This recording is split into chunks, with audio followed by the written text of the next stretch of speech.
Hello. Welcome to Storytime with Moog. I am Moog, and today we are continuing on with Wuthering Heights by Emily Bronte.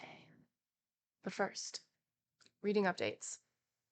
I am still reading The Eyes of the Dragon by Stephen King, but I am like 110 pages away from finishing. My goal is to finish before Friday so that on Friday for sprints, I can read something else. I have a book, I think it's called Witchcraft. It is an advanced copy. It comes out January 16th, maybe, maybe. And I need to read it. I need to read it and review it. It's fine. It's fine. Everything's fine. And then I also have book club book due on the 21st, which I have not started. I mean, like I in my brain I'm like it's because I need it fresh in my mind. That's why I haven't started yet. But we all know that's not the reason. Oof. All right. Shall we shall we talk about the book?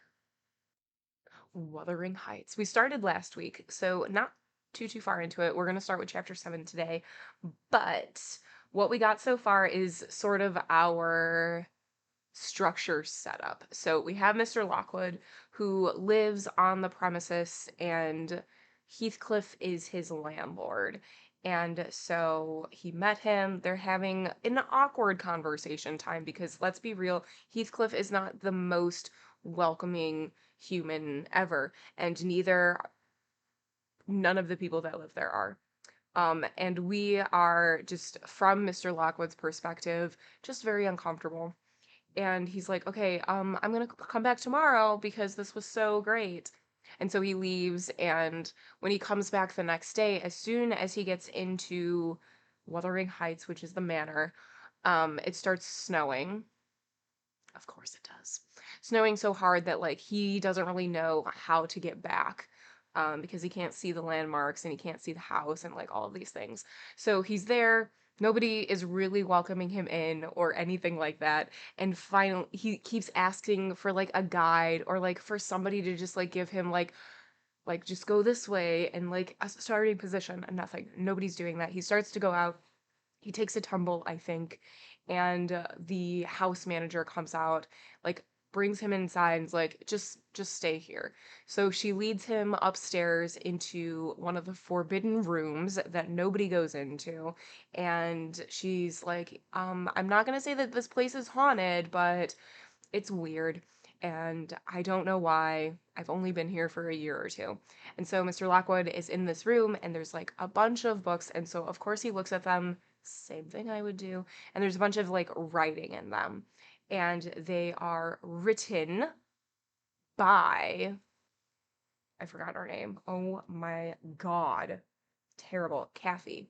It's Catherine, the like main person. And so he's getting like background on this person, and he falls asleep. He thinks that he's waking up, but in this dream, he is being guided by somebody. I think it's the butler. He's being guided by him to a church. The church, like everybody's fighting in the aisles. It's wild. It's a wild time. And then he like wakes up screaming. And Heathcliff, who didn't know that he was staying over, is like, why are you here? And why are you screaming?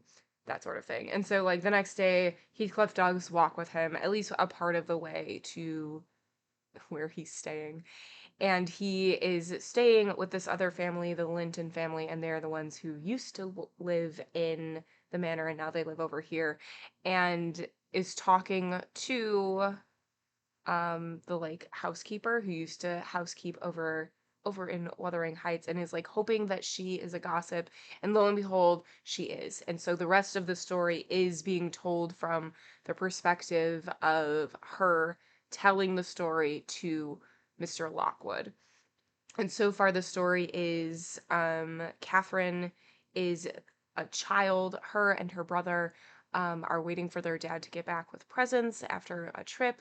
And when the dad does come back, yeah, he brings the presents, but like they're not great because he wasn't really taking care of them because he took a boy that he found on the streets that didn't have a home. He took him and was like, I shall care for him, and that boy is Heathcliff. So it starts off with them being like children and getting the lay of the land, and like Heathcliff was always very quiet and subdued, and it comes across as him just being like thoughtful and whatever, but he's kind of malicious.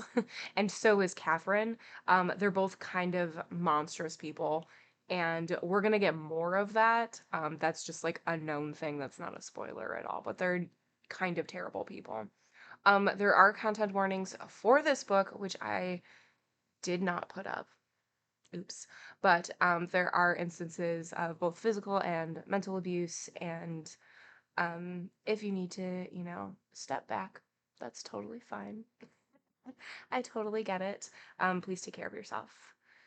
This book was written, so it was written before she died, but then her sister came and edited a bunch of it. So let me double check because we're reading the edited edition by Charlotte. 1850 was when it was published. So yeah, let's do it. Chapter 7. Kathy stayed at Thrushcross Grange 5 weeks. Oh, I didn't say this part. It's important. You should say it, especially since we're starting with it. Okay, so there Heathcliff and Kathy have become like thick as thieves and also extremely um mischievous.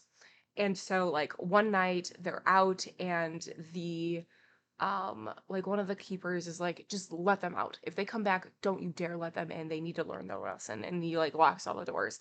Well, our us being the housekeeper and narrator were like, we need to not do that. So she hears a noise outside. She runs outside. It's Heathcliff, and just Heathcliff. Kathy is not there. So he tells the tale about how they go to Thrushcross Grange to see what the other children are doing, and he sees that the children are just crying, and it looks like they have like hurt their dog because they've been like playing tug of war with the dog, which is terrible, and I hate everything about that. And they're like laughing because of the absurdity of it, and they get caught. And Kathy has been like injured because there's like a dog that comes out and like grabs her foot, and so she's injured and has to stay there. And Heathcliff like runs home, basically. And now I think we're caught up. Okay, cool. Chapter 7.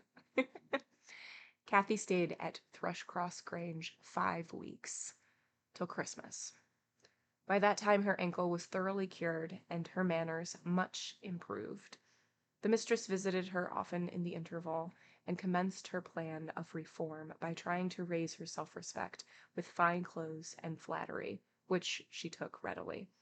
So that, instead of a wild, hatless little savage jumping into the house and rushing to squeeze us all breathless, there lighted from a handsome black pony a very dignified person, with brown ringlets falling from the cover of a feathered beaver, and a long cloth habit, which she was obliged to hold up with both hands that she might sail in. Hindley lifted her from her horse, exclaiming delightedly, "Why, Kathy, you are quite a beauty. I should scarcely have known you. You look like a lady now. Isabella Linton is not to be compared with her, is she, Francis?" "Isabella has not her natural advantages," replied his wife, "but she must mind and not grow wild again here. Ellen, help Miss Catherine off with her things. Stay, dear, you will disarrange your curls. Let me untie your hat." I removed the habit, and there shone forth beneath a grand plaid silk frock white trousers and burnished shoes, and, while her eyes sparkled joyfully when the dogs came bounding up to welcome her, she dared hardly touch them, lest they should fawn upon her splendid garments. She kissed me gently. I was all flour making the Christmas cake, and it would not have done to give me a hug. And then she looked round for Heathcliff. Mr. and Mrs. Earnshaw watched anxiously their meeting, thinking it would enable them to judge, in some measure, what grounds they had for hoping to succeed in separating the two friends. Heathcliff was hard to discover at first. If he were careless and uncared for before Christmas's absence, he had been 10 times more so since. Nobody but I even did him the kindness to call him a dirty boy and bid him wash himself once a week. And children of his age seldom have a natural pleasure in soap and water. Therefore, not to mention his clothes, which had seen 3 months' service in mire and dust, and his thick, uncombed hair, the surface of his face and hands was dismally beclouded. He might well skulk behind at the settle on beholding such a bright, graceful damsel enter the house, instead of a rough-headed counterpart of himself, as he expected. "Is Heathcliff not here?" she demanded, pulling off her gloves and displaying fingers wonderfully whitened with doing nothing and staying indoors. "Heathcliff, you may come forward," cried Mr. Hindley, enjoying his discomfiture, and gratified to see what a forbidding young blackguard he would be compelled to present himself. "You may come and wish Miss Catherine welcome, like the other servants." Cathy, catching a glimpse of her friend in his concealment, flew to embrace him. She bestowed 7 or 8 kisses on his cheek within the second, and then stopped and, drawing back, burst into a laugh, exclaiming, "Why, how very cross you look, and how funny and grim! But that's because I'm used to Edgar and Isabella Linton. Well, Heathcliff, have you forgotten me?" She had some reason to put the question, for shame and pride threw double gloom over his countenance and kept him immovable. "Shake hands, Heathcliff," said Mr. Earnshaw, condescendingly. "Once in a while, that is permitted." "I shall not," replied the boy, finding his tongue at last. "I shall not stand to be laughed at. I shall not bear it." And he would have broken from the circle, but Miss Cathy seized him again. "I did not mean to laugh at you," she said. "I could not hinder myself. Heathcliff, shake hands at least. What are you sulky for? It was only that you looked odd. If you wash your face and brush your hair, it will be all right, but you are so dirty." She gazed concernedly at the dusky fingers she held in her own, and also at her dress, which she feared had gained no embellishment from its contact with his. "You needn't have touched me," he answered, following her eye and snatching away his hand. "I shall be as dirty as I please, and I like to be dirty, and I will be dirty." With that, he dashed headforemost out of the room, amid the merriment of the master and mistress, and to the serious disturbance of Catherine, who could not comprehend how her remarks should have produced such an exhibition of bad temper.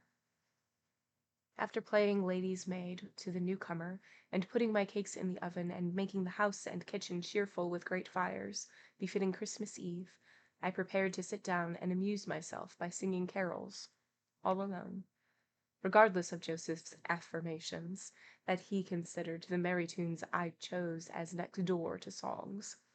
He had retired to private prayer in his chamber, and Mr. and Mrs. Earnshaw were engaging Missy's attention by sundry trifles bought for her to present to the little Lintons as an acknowledgment of their kindness. They had invited them to spend the morrow at Wuthering Heights, and the invitation had been accepted, on one condition. Mrs. Linton begged that her darlings might be kept carefully apart from "that naughty, swearing boy." Under these circumstances I remained solitary.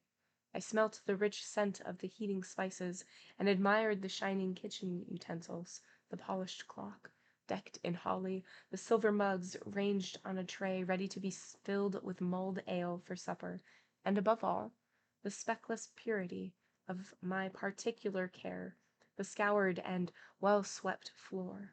I gave due inward applause to every object, and then I remembered how old Earnshaw used to come in when all was tidy, and call me a cant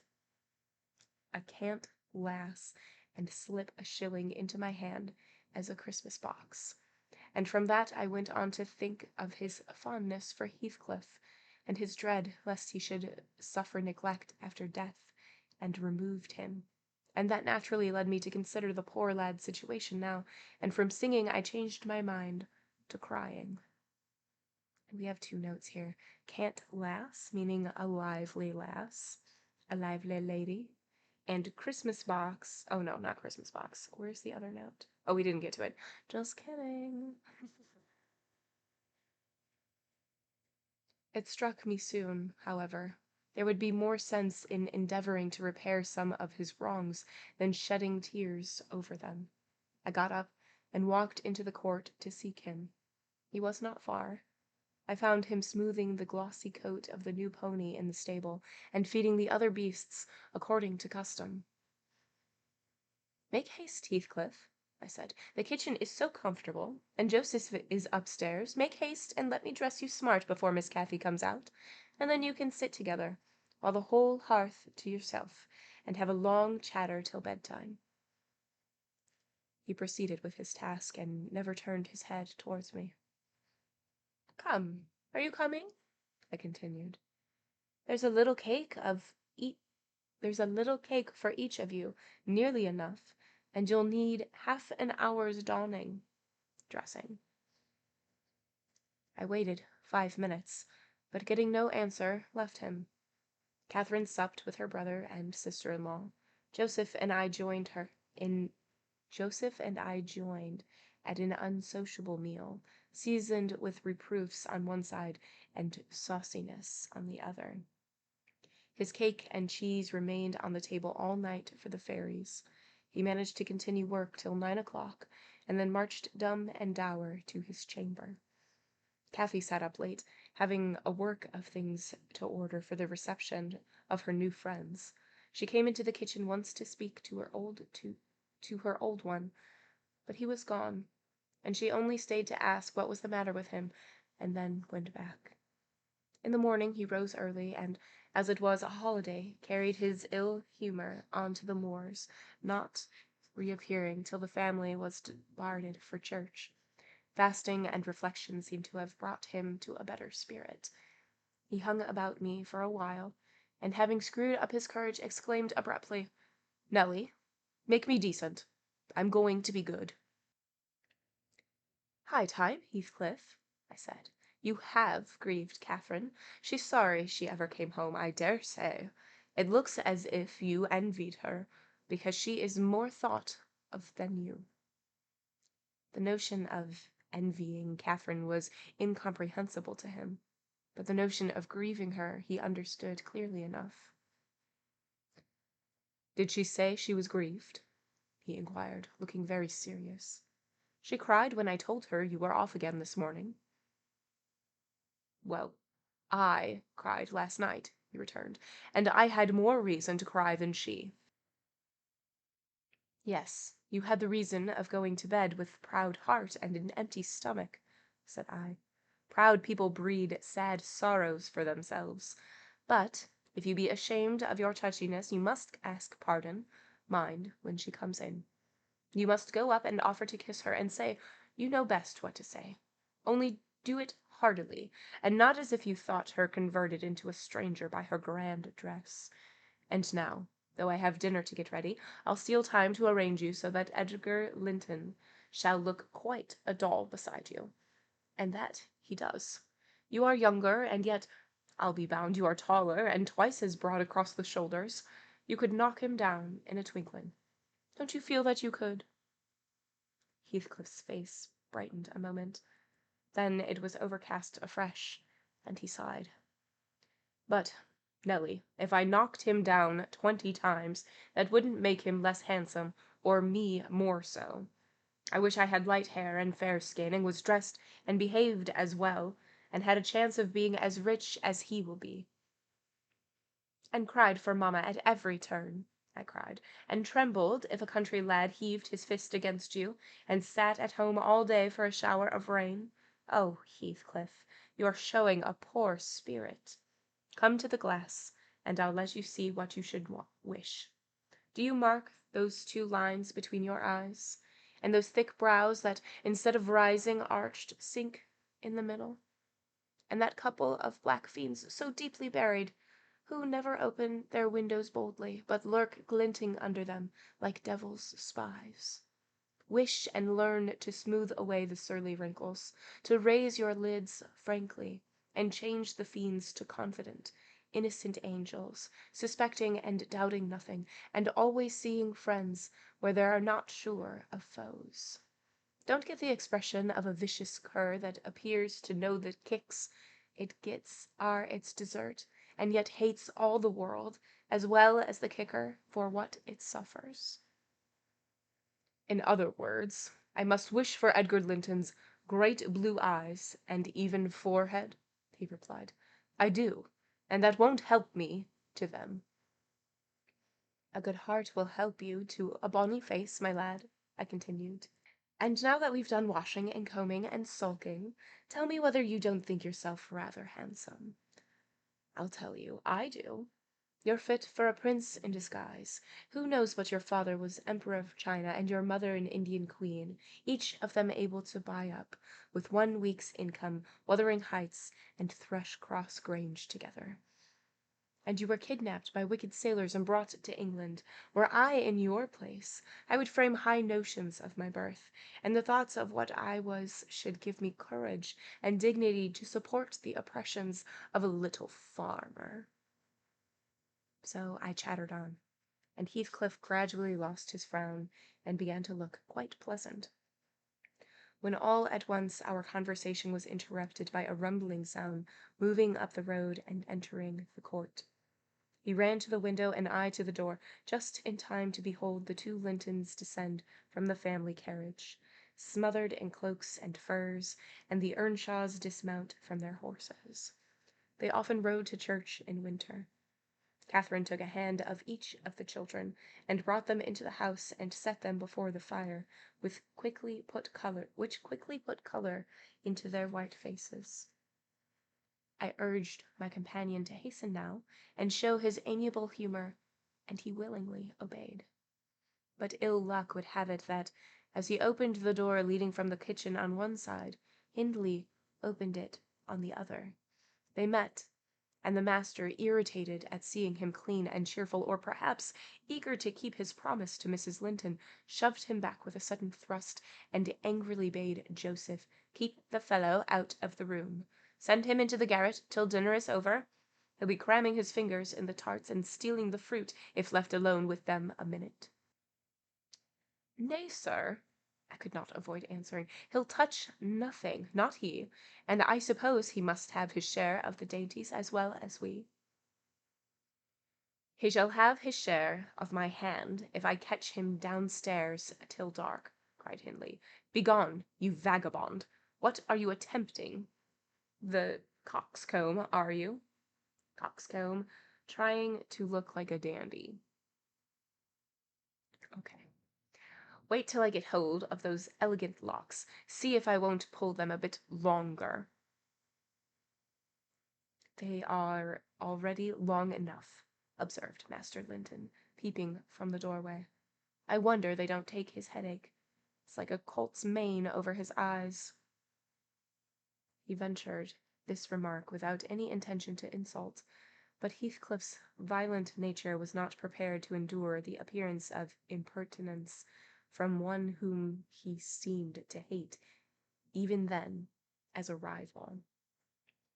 He seized a tureen of hot apple-sauce, the first thing that came under his gripe, and dashed it full against the speaker's face and neck, who instantly commenced a lament that brought Isabella and Catherine hurrying to the place.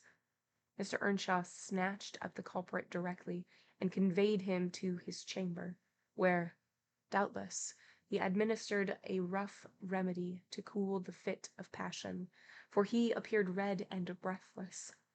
I got the dishcloth, and rather spitefully scrubbed Edgar's nose and mouth, affirming it served him right for meddling. His sister began weeping to go home, and Cathy stood by, confounded, blushing for all. "You should not have spoken to him," she expostulated with Master Linton. "He was in a bad temper, and now you've spoilt your visit, and he'll be flogged. I hate him to be flogged. I can't eat my dinner. Why did you speak to him, Edgar?" "I didn't," sobbed the youth, escaping from my hands, and finishing the remainder of the purification from his cambric pocket handkerchief, cambric meaning a fine white linen. "I promised Mamma that I wouldn't say one word to him, and I didn't." "Well, don't cry," replied Catherine contemptuously. "You're not killed. Don't make more mischief. My brother is coming. Be quiet. Hush, Isabella. Has anybody hurt you?" "There, there, children, to your seats," cried Hindley, bustling in. "That brute of a lad has warmed me nicely. Next time, Master Edgar, take the law into your own fists. It will give you an appetite." The little party recovered its equanimity at sight of the fragrant feast. They were hungry after their ride, and easily consoled, since no real harm had befallen them. Mr Earnshaw carved bountiful platefuls, and the mistress made them merry with lively talk. I waited behind her chair, and was pained to behold Catherine, with dry eyes and an indifferent air. An unfeeling child, I thought to myself. How lightly she dismisses her old playmate's troubles. I could not have imagined her to be so selfish. She lifted a mouthful to her lips, then she set it down again. Her cheeks flushed, and the tears gushed over them. She slipped her fork to the floor, and hastily dived under the cloth to conceal her emotion. I did not call her unfeeling long, for I perceived she was in purgatory throughout the day, and wearying to find an opportunity of getting her by herself, or paying a visit to Heathcliff, who had been locked up by the master, as I discovered, on endeavouring to introduce to him a private mess of victuals. In the evening we had a dance.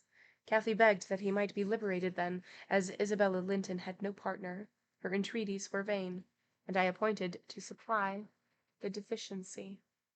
We got rid of all gloom in the excitement of the exercise, and our pleasure was increased by the arrival of the Gimmerton band, mustering 15 strong, a trumpet, a trombone, clarinets, bassoons, French horns, and a bass viol, besides singers. They go the rounds of all the respectable houses, and receive contributions every Christmas, and we esteemed it a first-rate treat to hear them. After the usual carols had been sung, we set them to songs and glees. Mrs. Earnshaw loved the music, and so they gave us plenty. Catherine loved it too, but she said it sounded sweetest at the top of the steps, and she went up in the dark. I followed. They shut the house door below, never noting our absence. It was so full of people. She made no stay at the stairs' head, but mounted farther, to the garret where Heathcliff was confined, and called him. He stubbornly declined answering for a while. She persevered, and finally persuaded him to hold communion with her thoughts, with her through the boards. I let the poor things converse unmolested, till I supposed that the songs were going to cease, and the singers to get some refreshment. Then I clambered up the ladder to warn her. Instead of finding her outside, I heard her voice within. The little monkey had crept by the skylight of one garret, along the roof, into the skylight of the other, and it was with the utmost difficulty I could coax her out again. When she did come, Heathcliff came with her, and she insisted that I should take him into the kitchen, as my fellow servant had gone to a neighbour's, to be removed from the sound of our devil's psalmody, as it pleased him to call it. I told them I intended by no means to encourage their tricks, but as the prisoner had never broken his fast since yesterday's dinner, I would wink at his cheating Mr. Hindley that once. He went down. I set him a stool by the fire, and offered him a quantity of good things. But he was sick, and could eat little, and ate, and my attempts to entertain him were thrown away. He leant his 2 elbows on his knees, and his chin on his hands, and remained wrapped in dumb meditation. On my inquiring the subject of his thoughts, he answered gravely, "I'm trying to settle how I shall pay Hindley back. I don't care how long I wait, if I can only do it at last. I hope he will not die before I do." "For shame, Heathcliff," said I. "It is for God to punish wicked people. We should learn to forgive." "No, God won't have the satisfaction that I shall," he returned. "I only wish I knew the best way. Let me alone, and I'll plan it out while I'm thinking of that I don't feel pain." "But, Mr. Lockwood, I forget these tales cannot divert you. I'm annoyed how I should dream of chattering on at such a rate, and your gruel cold, and you nothing for bed." I could have told Heathcliff's history, all that you need hear, in half a dozen words. Thus interrupting herself, the housekeeper rose and proceeded to lay aside her sewing, but I felt incapable of moving from the hearth, and I was very far from nodding. "Sit still, Mrs. Dean," I cried. "Do sit still another half-hour. You've done just right to tell the story leisurely. That is the method I like, and you must finish it in the same style. I am interested in every character you have mentioned, more or less." "The clock is on the stroke of 11, sir." "No matter. I am not accustomed to go to bed in the long hours. 1 or 2 is early enough for a person who lies till 10. "You shouldn't lie till 10. There's the very prime of the morning gone long before that time. A person who has not done one half his day's work by 10 o'clock runs a chance of leaving the other half undone. Nevertheless, Mrs. Dean, resume your chair, because tomorrow I intend lengthening the night till afternoon. I prognosticate for myself an obstinate cold, at least." "I hope not, sir. Well, you must allow me to leap over some 3 years. During that space, Mrs. Earnshaw—" "No, no, I'll allow nothing of the sort. Are you acquainted with the mood of mind in which, if you were seated alone, and the cat licking its kitten on the rug before you, you would watch the operation so intently that the cat's neglect of one ear would put you seriously out of temper?" "A terribly lazy mood, I should say." "On the contrary, a tiresomely active one. It is mine at present, and therefore continue minutely. I perceive that people in these regions acquire over people in towns the value that a spider in a dungeon does over a spider in a cottage, to their various occupants, and yet the deepened attraction is not entirely owing to the situation of the looker-on. They do live more in earnest, more in themselves and less in surface, change, and frivolous external things. I should fancy a love for life here, almost possible, and I was a fixed unbeliever in any love of a year's standing. One state resembles setting a hungry man down to a single dish, on which he may concentrate his entire appetite and do it justice. The other, introducing him to a table laid out by French cooks, he can perhaps extract as much enjoyment from the whole, but each part is a mere atom in his regard and resemblance." "Oh, here we are the same as anywhere else, when you get to know us," observed Mrs. Dean, somewhat puzzled at my speech. "Excuse me," I responded. "You, my good friend, are a striking evidence against that assertion. Excepting a few provincialisms of slight consequence, you have no marks of the manners which I am habituated to consider as peculiar to your class. I am sure you have thought a great deal more than the generality of servants think.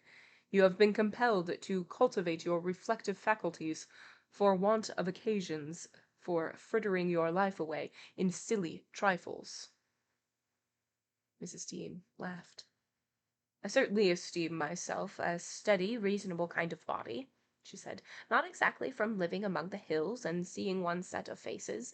and one series of actions, from year's end to year's end, but I have undergone sharp discipline, which has taught me wisdom, and then I have read more than you would fancy, Mr. Lockwood. You could not open a book in this library that I have not looked into, and got something out of also, unless it be that range of Greek and Latin, and that of French, and those I know one from another. It is as much as you can expect of a poor man's daughter. However, if I am to follow my story in true gossip's fashion, I had better go on, and instead of leaping 3 years, I will be content to pass to the next summer, the summer of 1778. That is nearly 23 years ago.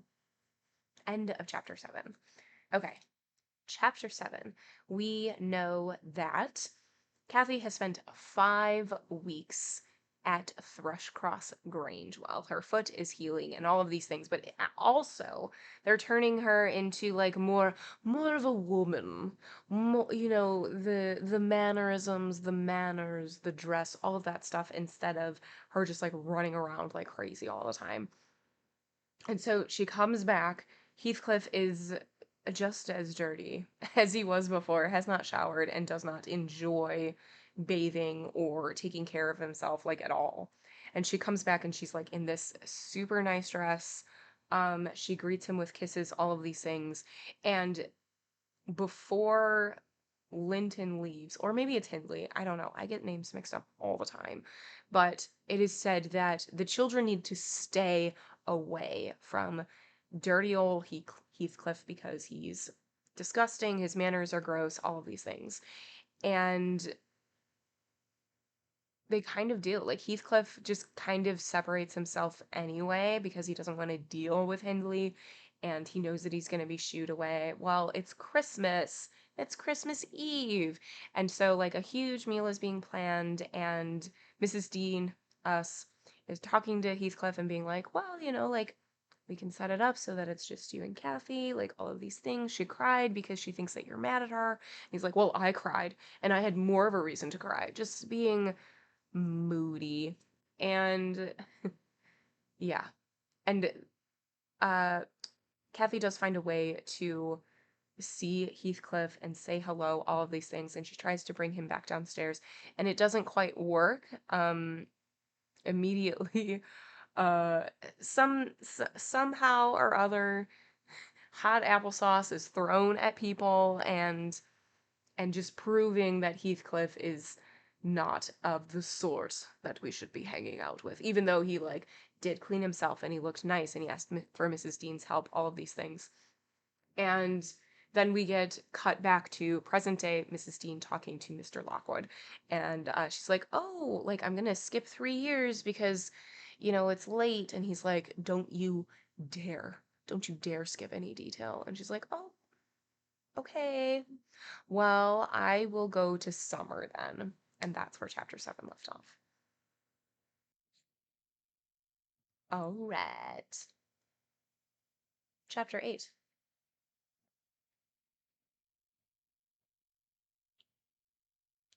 On the morning of a fine June day, my first bonny little nursling, and the last of the ancient Earnshaw stock, was born.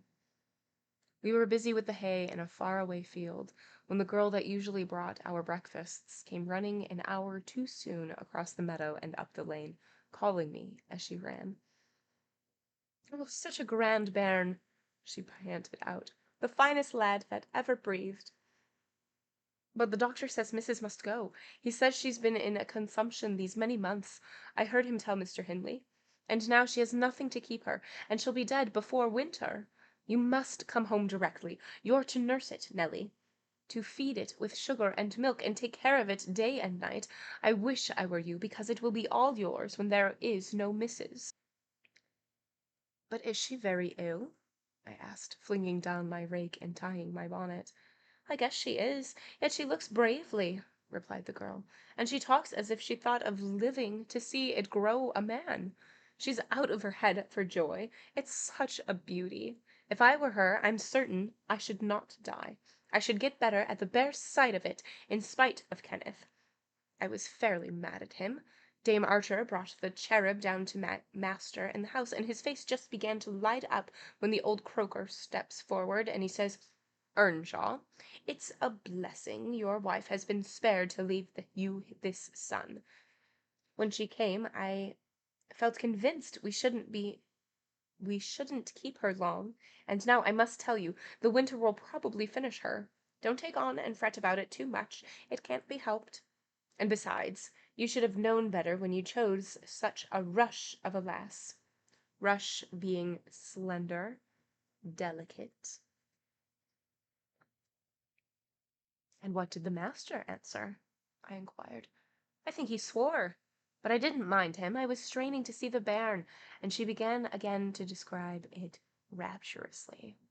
I, as zealous as herself, hurried eagerly home to admire on my part, though I was very sad for Hindley's sake. He had room in his heart only for two idols, his wife and himself. He doted on both and adored one, and I couldn't conceive how he would bear the loss.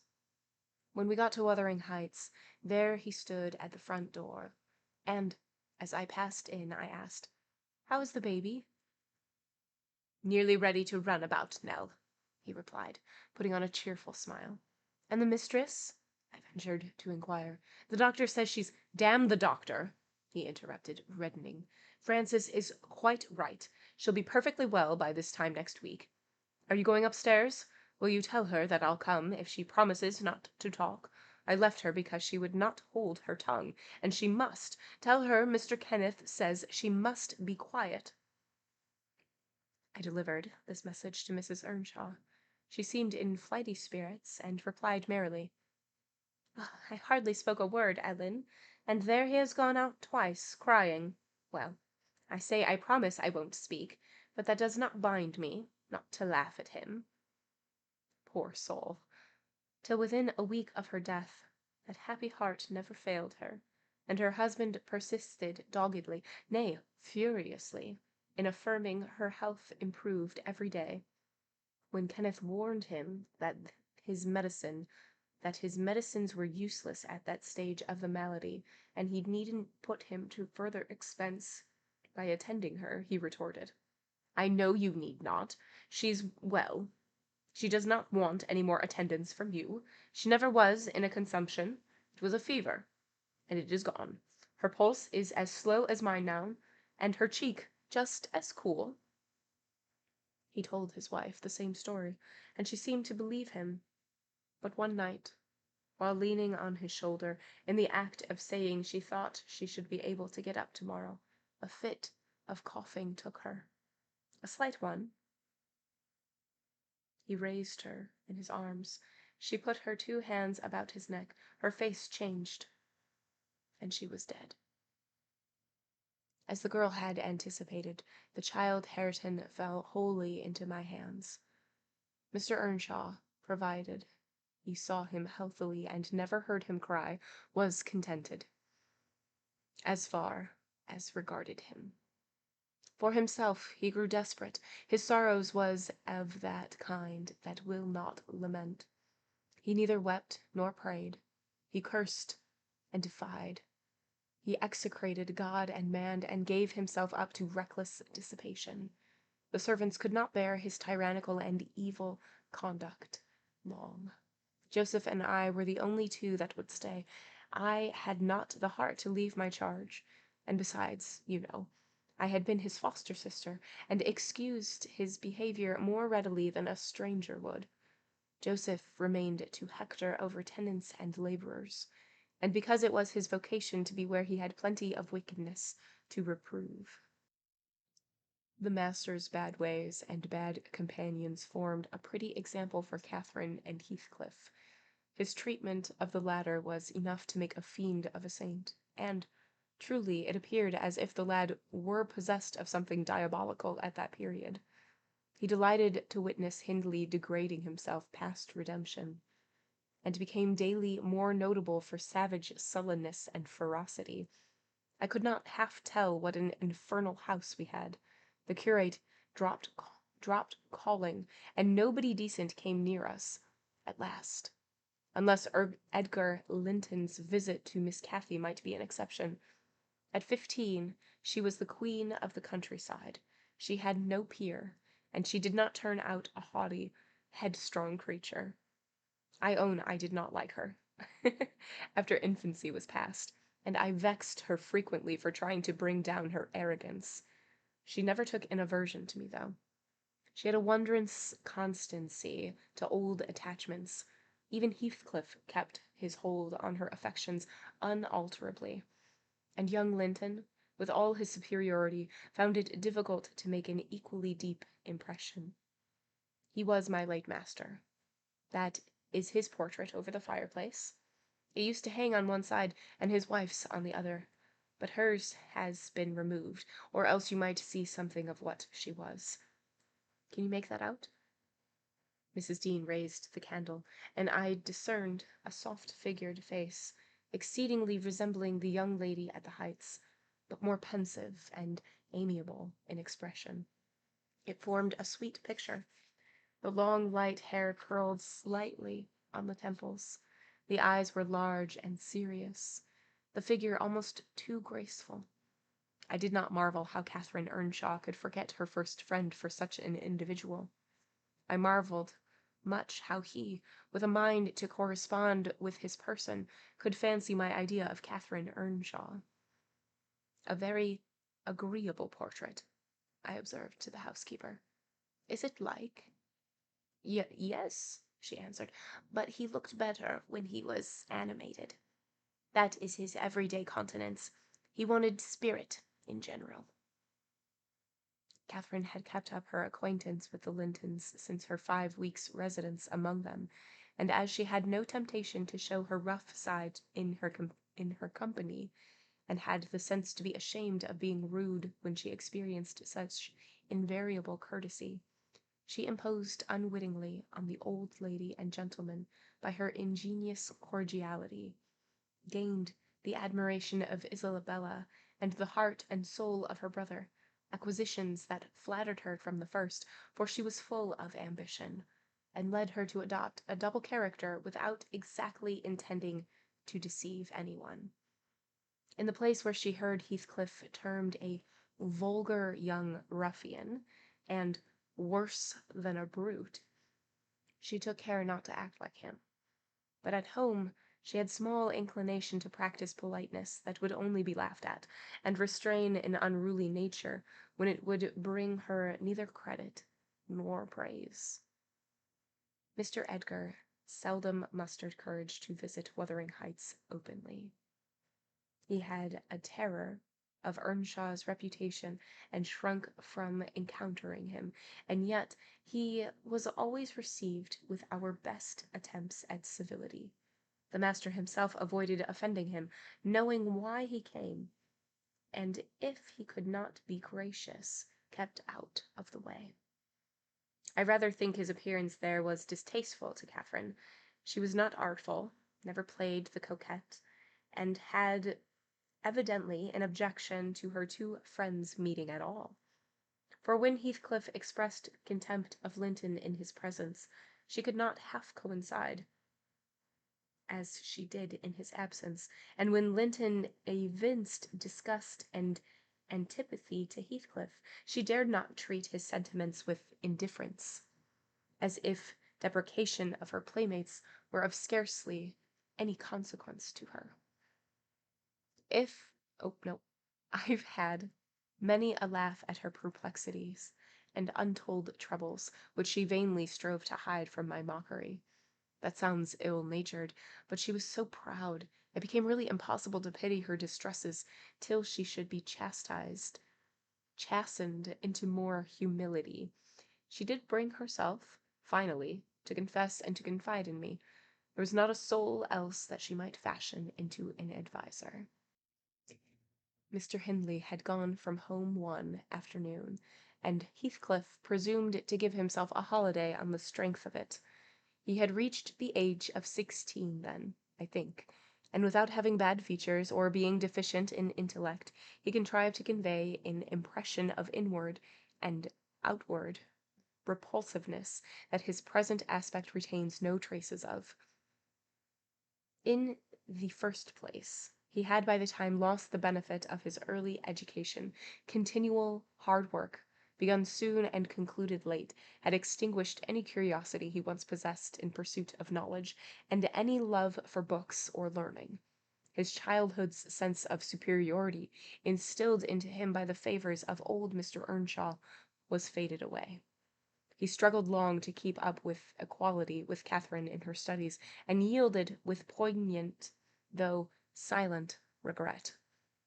But he yielded completely, and there was no prevailing on him to take a step in the way of moving upward, when he found he must, necessarily, sink beneath his former level.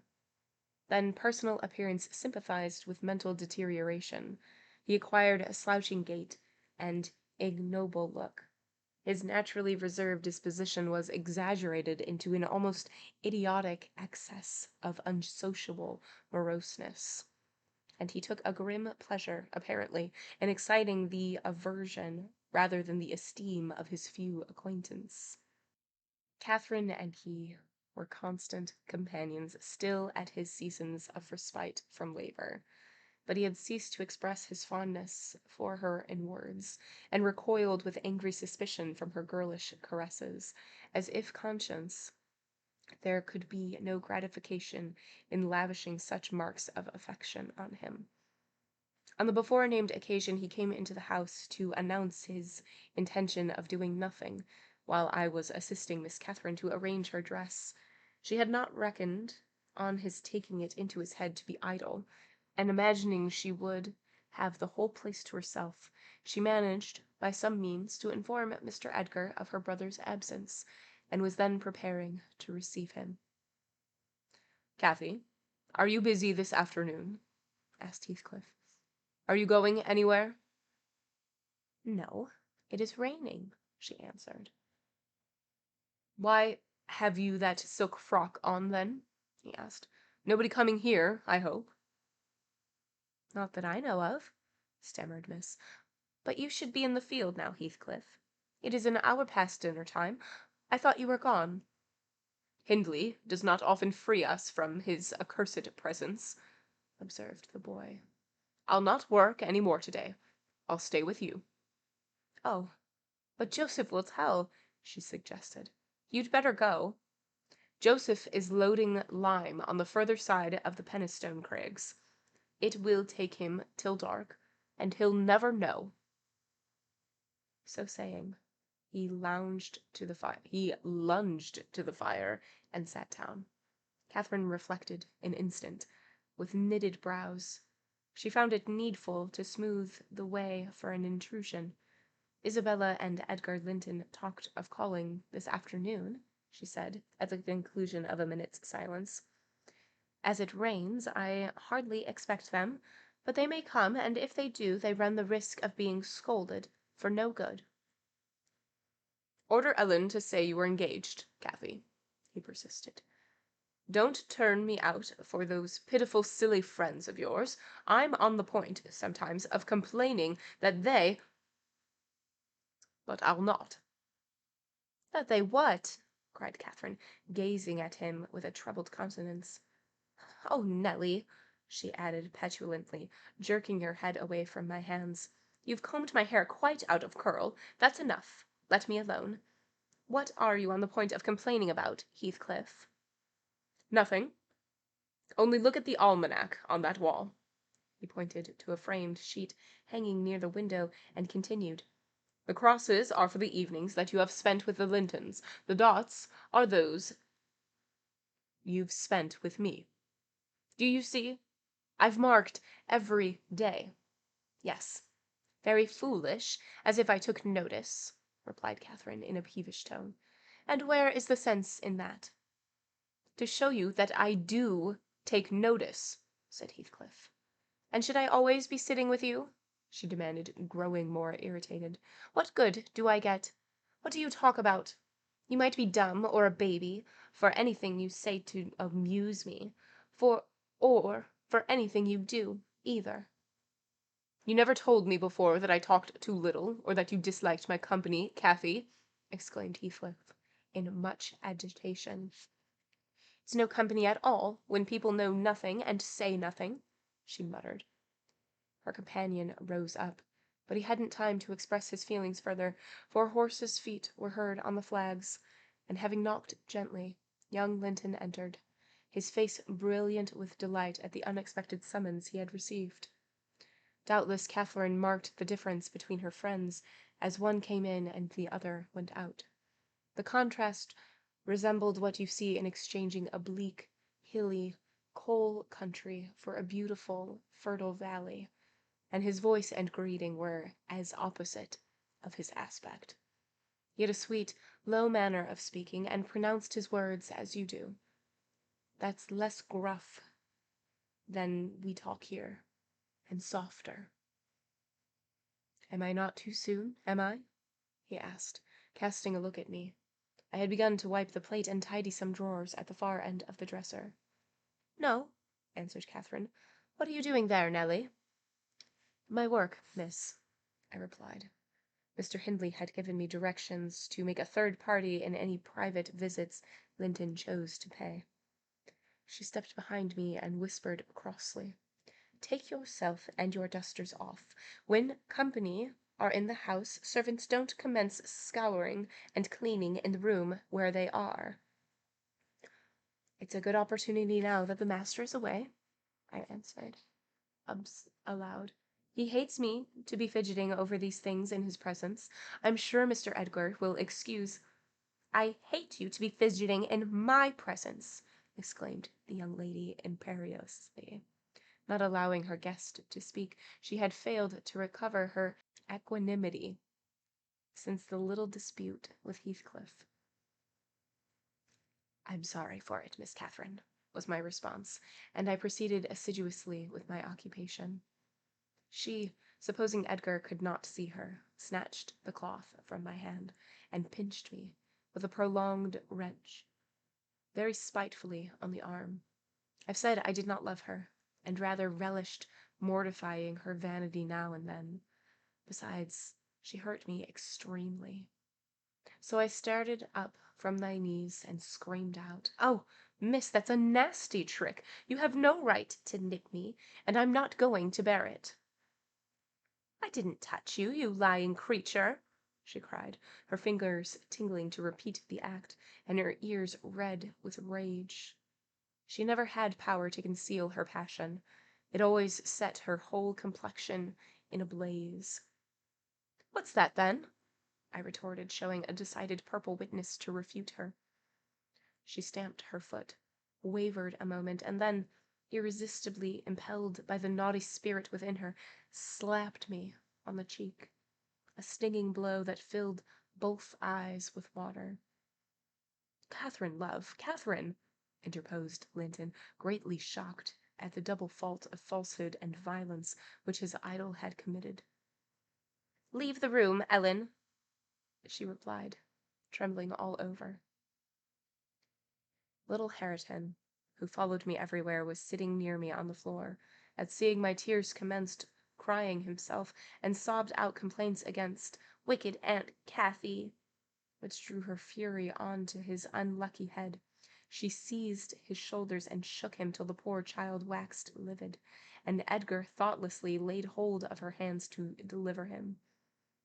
In an instant one was wrung free, and the astonished young man felt it applied over his own ear in a way that could not be mistaken for jest. He drew back in consternation. I lifted Hareton in my arms and walked off to the kitchen with him, leaving the door of communication open, for I was curious to watch how they would settle their disagreement. The insulted visitor moved to the spot where he had laid his hat, pale, and with a quivering lip.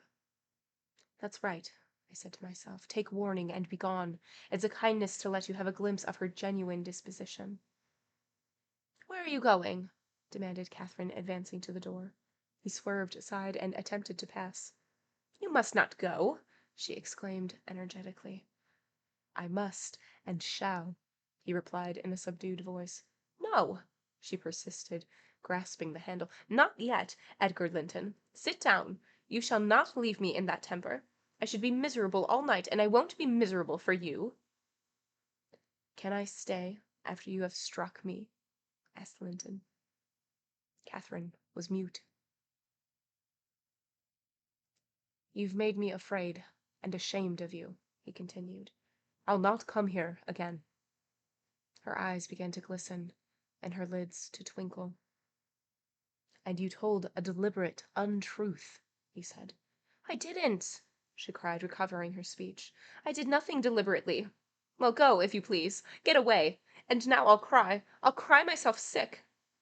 She dropped down on her knees by a chair and went and set to weeping in serious earnest. Edgar persevered in his resolution as far as the court. There he lingered. I resolved to encourage him. Miss is dreadfully wayward, sir, I called out. As bad as any marred child. You'd better be riding home, or else she will be sick only to grieve us. The soft thing looked askance through the window. He possessed the power to depart as much as a cat possesses the power to leave a mouse half killed, or a bird half eaten. Ah, I thought, there will be no saving him. He's doomed, and flies to his fate. And so it was. He turned abruptly, hastening into the house again, shut the door behind him, and when I went in a while after to inform them that Earnshaw had come home rabid drunk, ready to pull the whole place about our ears, his ordinary frame of mind in that condition, I saw the quarrel had merely effected a closer intimacy, and broken the outworks of youthful timidity, and enabled them to forsake the disguise of friendship, and confess themselves lovers. Intelligence of Mr. Hindley's arrival drove Linton speedily to his horse, and Catherine to her chamber. I went to hide little Hareton, and took the shot out of the master's fowling piece, when he was fond of playing with his insane excitement, to the hazard of the lives of any who provoked, or even attracted his notice too much, and I had hit upon the plan of removing it, that he might do less mischief if he did go the length of firing the gun. End of chapter 8. All right, chapter 8. Heathcliff has the afternoon off, sort of. So he's working, the way that he is sort of coping with Catherine being the new Catherine, new year, new Catherine, is by just keeping busy constantly, by working from the time he wakes up until late into the night. And Hindley is gone, and so he's like, we have the chance, in his mind, have the chance to hang out with Catherine and just be in her presence, because it's been so long, and Hindley just refuses to allow them to be around each other. So he goes up there, and Catherine is getting ready. She's putting on a really nice dress, and so he's asking, he's like, hey, like, are you going anywhere? And she's like, of course I'm not going anywhere. It's raining, stupid. And he's like, okay, well, are friends coming over? And she's like, of course my friends aren't coming over. We were supposed to have tea, but like, I don't know if they're coming. And he's like, okay, but like, why are you all dressed up? And it turns out that Edgar Linton is on his way over, and Heathcliff is a little peeved by this, and he's like, okay, look at this calendar. I have marked every day that you have hung out with Linton, and every day that you have hung out with me. Notice, darling Catherine, that every day is marked as hanging out with Linton and not me. And she's like, what, are you obsessed with me? Like, don't be silly. And so Edgar Linton arrives, and they just sort of pass. And there's a comment that it's just such a shift in people and demeanor that change. So as Heathcliff is walking out, the like shining ray and beautiful elegance of Edgar is walking in. Even the way he talks is like more subdued and gentle and everything. And all of this stuff. And us, Nellie, being the housekeeper, we are busying ourselves doing other things in the room, because we got word from the master of the house to not let Catherine be alone with a gentleman caller. So she's busying herself, and Catherine is peeved at this and goes over to her and is like, you can leave now. And Ellen's like, I'm not gonna do that. Like, I have things to do. I'm busy. And Catherine is like, yeah, you don't do that in front of, like, the masters of the house. And we're like, yeah, you're totally right. The master would be really upset if I was doing this in front of him, but thankfully he's not here, so I can do this. And Catherine pinches her really hard. And we want Linton to know Catherine's other side. And so we make it known. We're like, ow, ouch, Catherine, that hurt. And Catherine is like, I didn't do that, and just like denies it. And we're like, excuse me, there's a mark right here. It's purple from where you pinched me. And Catherine is so upset by this that she just slaps us, Nellie, across the face. And little baby Harriton is with us. He just loves hanging out with us and just starts to cry because seeing like the commotion and that Nellie is starting to cry, Harriton starts to cry. And so Catherine is just like in a rage now and just like picks up Harriton and just shakes him to get him to stop talking. And she is just like basically beating up this child, and Edgar goes over there and tries to get Catherine to stop, and in doing so she hits Edgar too. And it's like type of a moment. So Ellen leaves with Harriton and leaves the door open so we can hear the exchange, and we're so excited to hear how Edgar is handling the actual Catherine when nobody's around, like what she's actually like. And he's going to leave, but he doesn't end up leaving. It's fine. And at the end of the chapter, they are lovers. No longer friends, but lovers. Chapter 9. He entered, vociferating oaths dreadful to hear, and caught me in the act of stowing his son away in the kitchen cupboard. Hareton was impressed with the wholesome terror of encountering either his wild beast's fondness or his madman's rage. For in one he ran a chance of being squeezed and kissed to death, and in the other of being flung into the fire or dashed against the wall, and the poor thing remained perfectly quiet wherever I chose to put him. "There, I've found it out at last," cried Hindley, pulling me back by the skin of my neck like a dog. "By heaven and hell, you've sworn between you to murder my child. I know how it is now, and he is always out of my way, but with the help of Satan I shall make you swallow that carving knife, Nellie. You needn't laugh, for I've just crammed Kenneth head downmost into the Black Horse Marsh, and 2 is the same as 1, and I want to kill some of you. I shall have no rest till I do." "But I don't like the carving knife, Mr. Hindley," I answered. "It had been cutting red herrings. I'd rather be shot, if you please." "You'd rather be damned," he said, "and so you shall. No law in England can hinder a man from keeping his house decent, and mine's abominable. Open your mouth." He held the knife in his hand and pushed its point between my teeth, but, for my part, I was never much afraid of his vagaries. I spat out and affirmed it tasted detestably. I would not take it on any account. "Oh," he said, releasing me, "I see that hideous little villain is not Hareton. I beg your pardon. If it be, he deserves flaying alive for not running to welcome me, and for screaming as if I were a goblin. Unnatural cub. Come hither. I'll teach thee to impose on a good-hearted, deluded father. Now, don't you think the lad would be handsomer cropped? It makes a dog fiercer, and I love something fierce. Give me a scissors, something fierce and trim. Besides, it's infernal affection, devilish conceit it is, to cherish our ears. We're asses enough without them. Hush, child, hush. Well then, it is my darling. Wisht dry eyes. Wisht dry thy eyes. There's a joy. Kiss me. What? It won't? Kiss me, Hareton. Damn thee, kiss me. By God, as if I could rear such a monster. As sure as I'm living, I'll break that brat's neck." Poor Hareton was squalling and kicking in his father's arms with all his might, and redoubled his yells when he carried him upstairs and lifted him over the banister.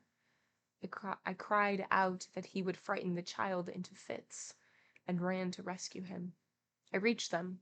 Hindley leant forward on the rails to listen to a noise below, almost forgetting that what he had in his hands. "Who is that?" he asked, hearing someone approaching the stairs foot. I leaned forward also, for the purpose of signing to Heathcliff, whose step I recognized, not to come further. And, at the instant when my eye quitted Hareton, he gave a sudden spring, delivered himself from the careless grasp that held him, and fell. There was scarcely time to experience a thrill of horror before we saw that the little wretch was safe. Heathcliff arrived underneath just at the critical moment. By a natural impulse he arrested his descent, and settling him on his feet, looked up to discover the author of the accident. A miser who had parted with a lucky lottery ticket for 5 shillings, and finds next day he has lost in the bargain 5,000 pounds, could not show a banker countenance than he did on beholding the figure of Mr Earnshaw above. It expressed, plainer than words could do, the intensest anguish at having made himself the instrument of thwarting his own revenge. Had it been dark, I dare say he would have tried to remedy the mistake by smashing Hareton's skull on the steps, but we witnessed his salvation, and I was presently below with my precocious charge pressed to my heart. Hindley descended more leisurely, sobered, and abashed. "It is your fault, Ellen," he said. "You should have kept him out of sight. You should have taken him from me. Is he injured anywhere?" "Injured?" I cried angrily. "If he is not killed, he'll be an idiot. Oh, I wonder his mother does not rise from her grave to see how you use him. You're worse than a heathen, treating your own flesh and blood in that manner."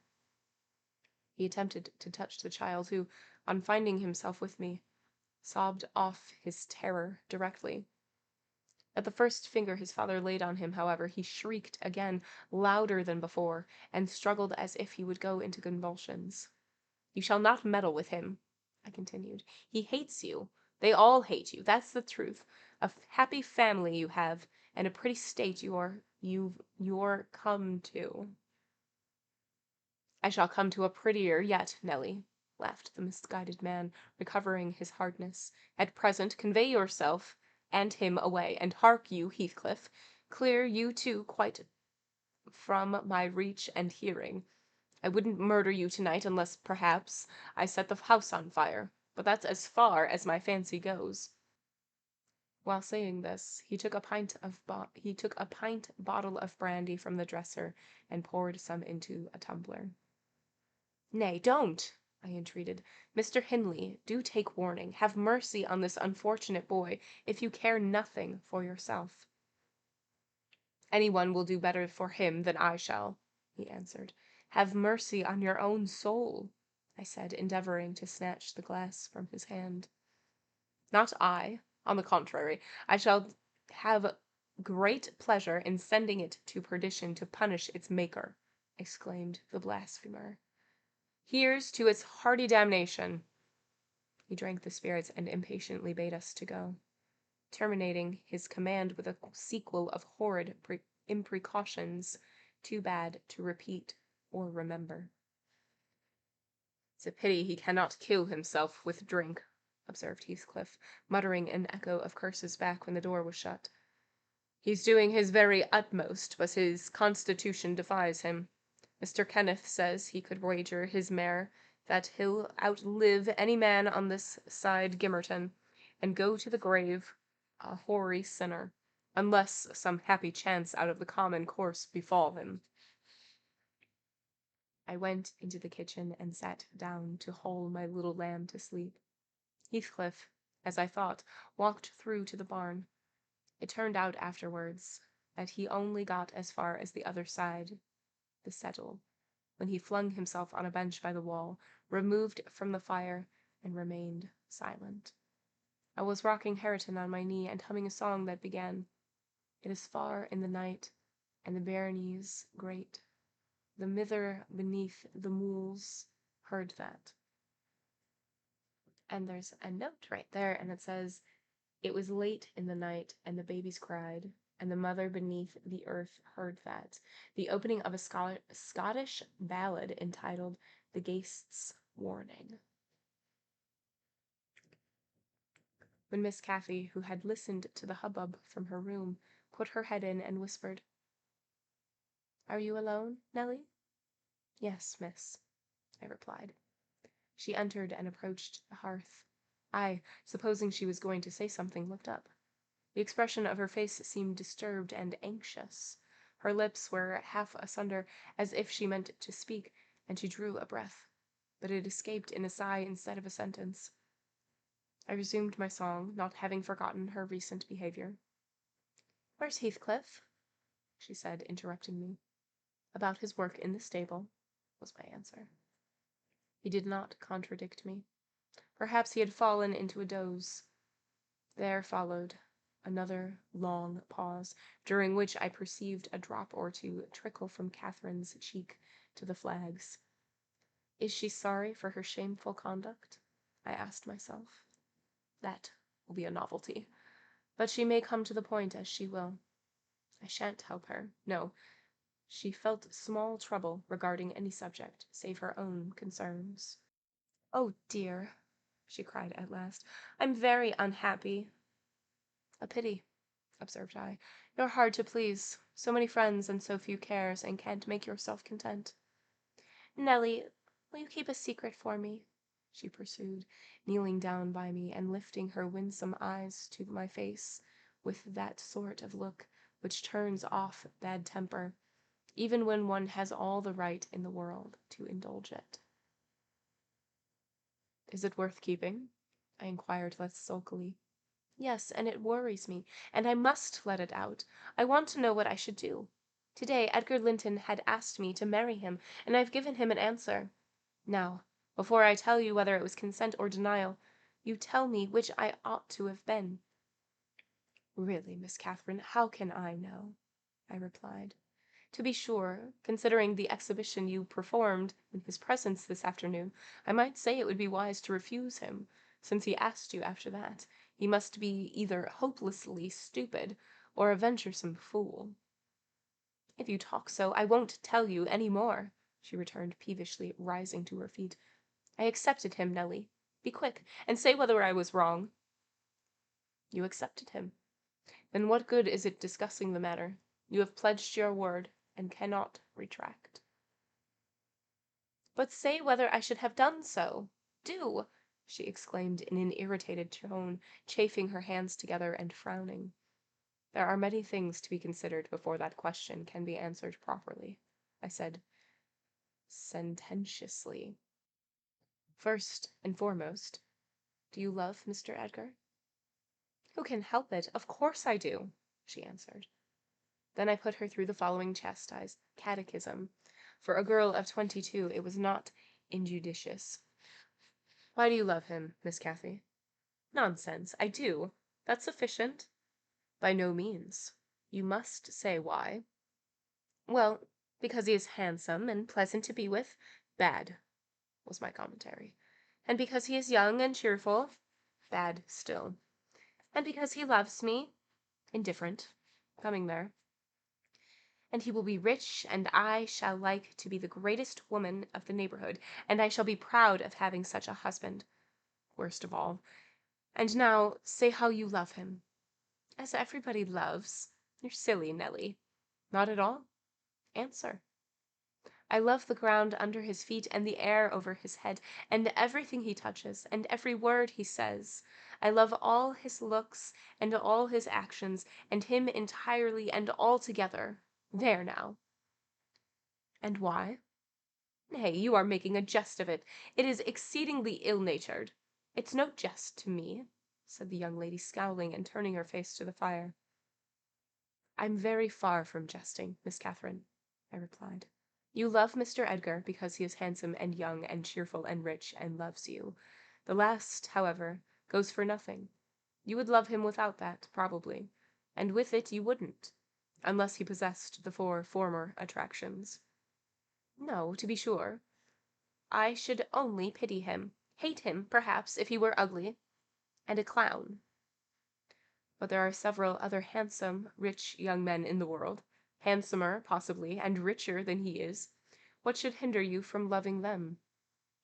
If there be any, they are out of my way. I've seen none like Edgar. You may see some, and he won't always be handsome and young, and may not always be rich. He is now, and I have only to do with the present. I wish you would speak rationally. Well, that settles it. If you have only to do with the present, marry Mr. Linton. I don't want your permission for that. I shall marry him, and yet you have not told me whether I'm right. Perfectly right. If people be right to marry only for the present. And now, let us bear what you are unhappy about. Your brother will be pleased. The old lady and gentleman will not object, I think. You will escape from a disorderly, comfortless home into a wealthy, respectable one, and you love Edgar, and Edgar loves you. All seems smooth and easy. Where is the obstacle? Here, and here, replied Catherine, striking one hand on her forehead and the other on her breast. In whichever place the soul lives, in my soul and in my heart, I'm convinced I'm wrong. It's very strange. I cannot make it out. It's my secret, but if you will not mock me, I'll explain it. I can't do it distinctly, but I'll give you a feeling of how I feel. She seated herself by me again. Her countenance grew sadder and graver, and her clasped hands trembled. Nellie, do you never dream odd dreams? She said suddenly after some minutes' reflections. Yes, now and then, I answered. And so do I. I've dreamed in my life dreams that have stayed with me ever after and changed my ideas. They've gone through and through me, like wine through water, and altered the color of my mind. And this is one. I'm going to tell it, but take care not to smile at any part of it. Oh, don't, Miss Catherine, I cried. We're dismal enough without conjuring up ghosts and visions to perplex us. Come, come, be merry and like yourself. Look at little Hareton. He's dreaming nothing dreary. How sweetly he smiles in his sleep. Yes, and how sweetly his father curses in his solitude. You remember him, I dare say, when he was just such another as that chubby thing, nearly as young and innocent. However, Nellie, I shall oblige you to listen. It's not long, and I've no power to marry tonight. I won't hear it. I won't hear it, I repeated hastily. I was superstitious about dreams then, and am still, and Catherine had an unusual gloom in her aspect that made me dread something from which I might shape a prophecy and foresee a fearsome catastrophe. She was vexed, but she did not proceed. Apparently taking up another subject, she recommenced in a short time. If I were in heaven, Nellie, I should be extremely miserable. Because you are not fit to go there, I answered. All sinners would be miserable in heaven. But it is not for that. I dreamed once that I was there. I tell you, I won't hearken to your dreams, Miss Catherine. I'll go to bed, I interrupted again. She laughed and held me down, for I made a motion to leave my chair. This is nothing, cried she. I was only going to say that heaven did not seem to be my home, and I broke my heart with weeping to come back to earth, and the angels were so angry that they flung me out into the middle of the heath on the top of Wuthering Heights, where I woke sobbing for joy. That will do to explain my secret, as well as the other. I've no more business to marry Edgar Linton than I have to be in heaven, and if the wicked man in there had not brought Heathcliff so low, I shouldn't have thought of it. It would degrade me to marry Heathcliff now, so he shall never know how I love him, and that, not because he's handsome, Nellie, but because he's more myself than I am. Whatever our souls are made of, his and mine are the same, and Linton's is as different as a moonbeam from lightning, or frost from fire. Ere the speech ended, I became sensible of Heathcliff's presence. Having noticed a slight movement, I turned my head and saw him rise from the bench and steal our steal out noiselessly. He had listened till he heard Catherine say it would degrade her to marry him, and then he stayed to hear no further. My companion, sitting on the ground, was prevented by the back of the settle from remarking his presence or departure, but I startled and bade her hush. Okay, back of the settle is a high-backed wooden bench. "Why?" she asked, gazing nervously around. "Joseph is here," I answered, catching opportunity the roll of its cartwheels up the road, "and Heathcliff will come in with him. I'm not sure whether he were not at the door this moment." "Oh, he could not overhear me at the door," she said. "Give me Hareton while you get the supper, and when it is ready, ask me to sup with you. I want to cheat my uncomfortable conscience, and be convinced that Heathcliff has no notion of these things. He has not, has he? He does not know what being in love is." "I see no reason that he should not know, as well as you," I returned. "And if you are his choice, he'll be the most unfortunate creature that ever was born. As soon as you become Mrs. Linton, he loses friend and love and all. Have you considered how you'll bear the separation, and how he'll bear to be quite deserted in the world? Because, Miss Catherine—" "He quite deserted? We separated!" she exclaimed with an accent of indignation. "Who is to separate us, pray? They'll meet the fate of Milo, not as long as I live, Ellen, for no mortal creature. Every Linton on the face of earth might melt into nothing before I could consent to forsake Heathcliff. Oh, that's not what I intend. That's not what I mean. I shouldn't be Mrs. Linton were such a price demanded. He'll be as much to me as he has been all his lifetime. Edgar must shake off this antipathy and tolerate him, at least. He will, when he learns my true feelings towards him. Nellie, I see now you think of me as a selfish wretch. But did it never strike you that if Heathcliff and I married, we should be beggars, whereas if I marry Linton, I can aid Heathcliff to rise, and place him out of my brother's power?" "With your husband's money, Miss Catherine?" I asked. "You'll find him not so pliable as you calculate upon. And though I'm hardly a judge, I think that's the worst motive you've given yet for being the wife of young Linton."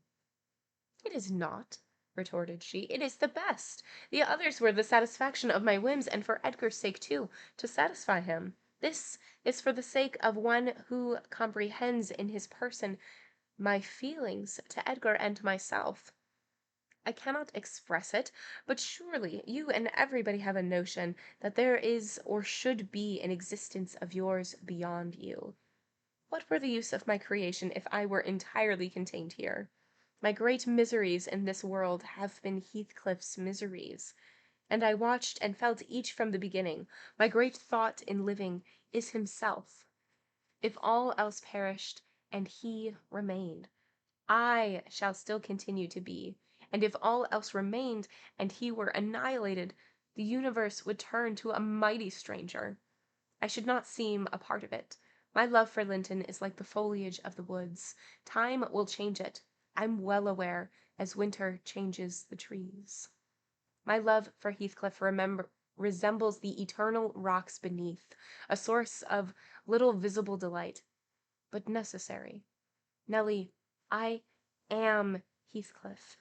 He's always, always in my mind, not as a pleasure, any more than I am always a pleasure to myself, but as my own being. So don't talk of our separation again. It is impracticable, and—" She paused, and hid her face in the folds of my gown, but I jerked it forcibly away. I was out of patience with her folly. "If I can make any sense of your nonsense, miss," I said, "it only goes to convince me that you are ignorant of the duties you undertake in marrying, or else that you are a wicked, unprincipled girl. But trouble me with no more secrets. I'll not promise to keep them." "You'll keep that?" she asked eagerly. "No, I'll not promise," I repeated. She was about to insist, when the entrance of Joseph finished our conversation, and Catherine removed her seat to the corner and nursed Hareton, while I made the supper. After it was cooked, my fellow servant and I began to quarrel who should carry some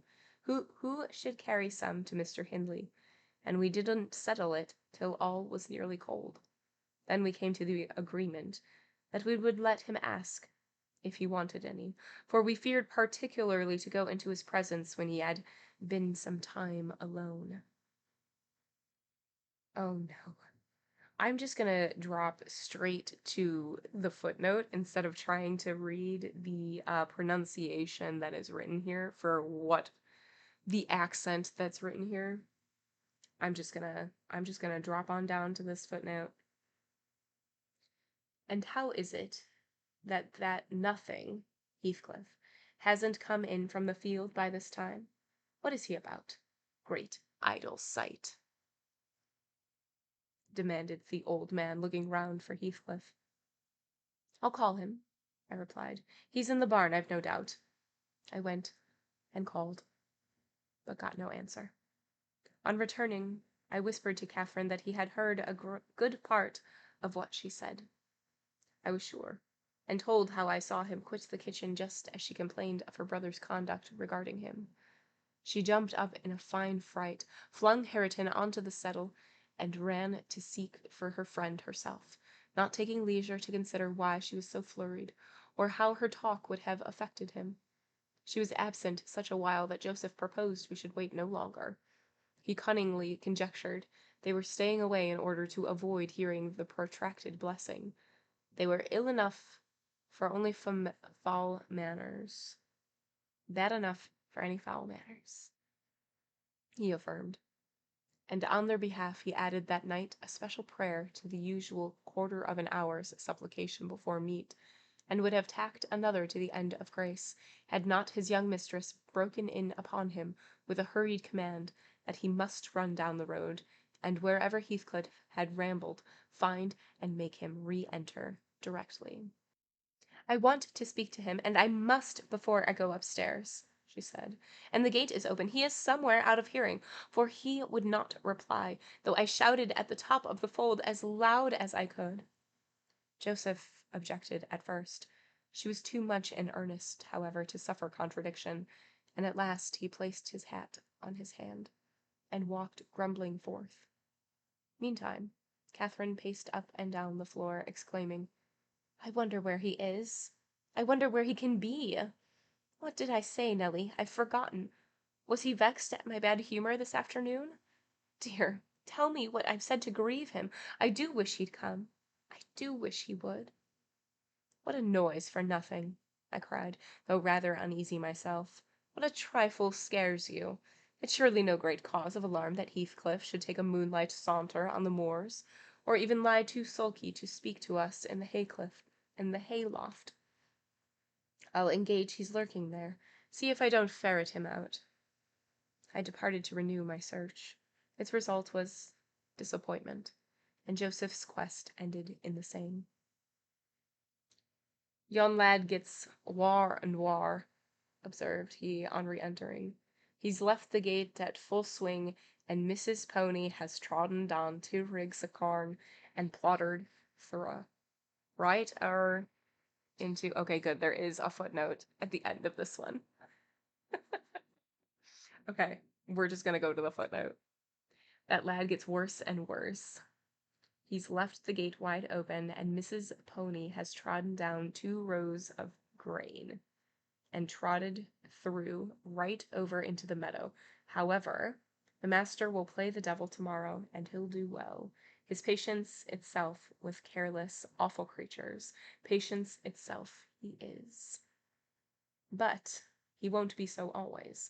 You'll see, all of you. You mustn't drive him out of his head for nothing. Good. I'm glad that I read the footnote. Have you found Heathcliff, you ass? Interrupted Catherine. Have you been looking for him, as I ordered?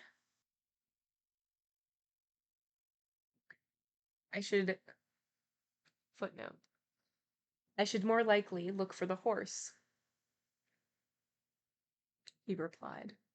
It would be more sensible, but I can't look for neither horse nor man on a night like this, as black as the chimney, and Heathcliff is no chap to come at my whistle. Maybe he'll be less hard of hearing with you.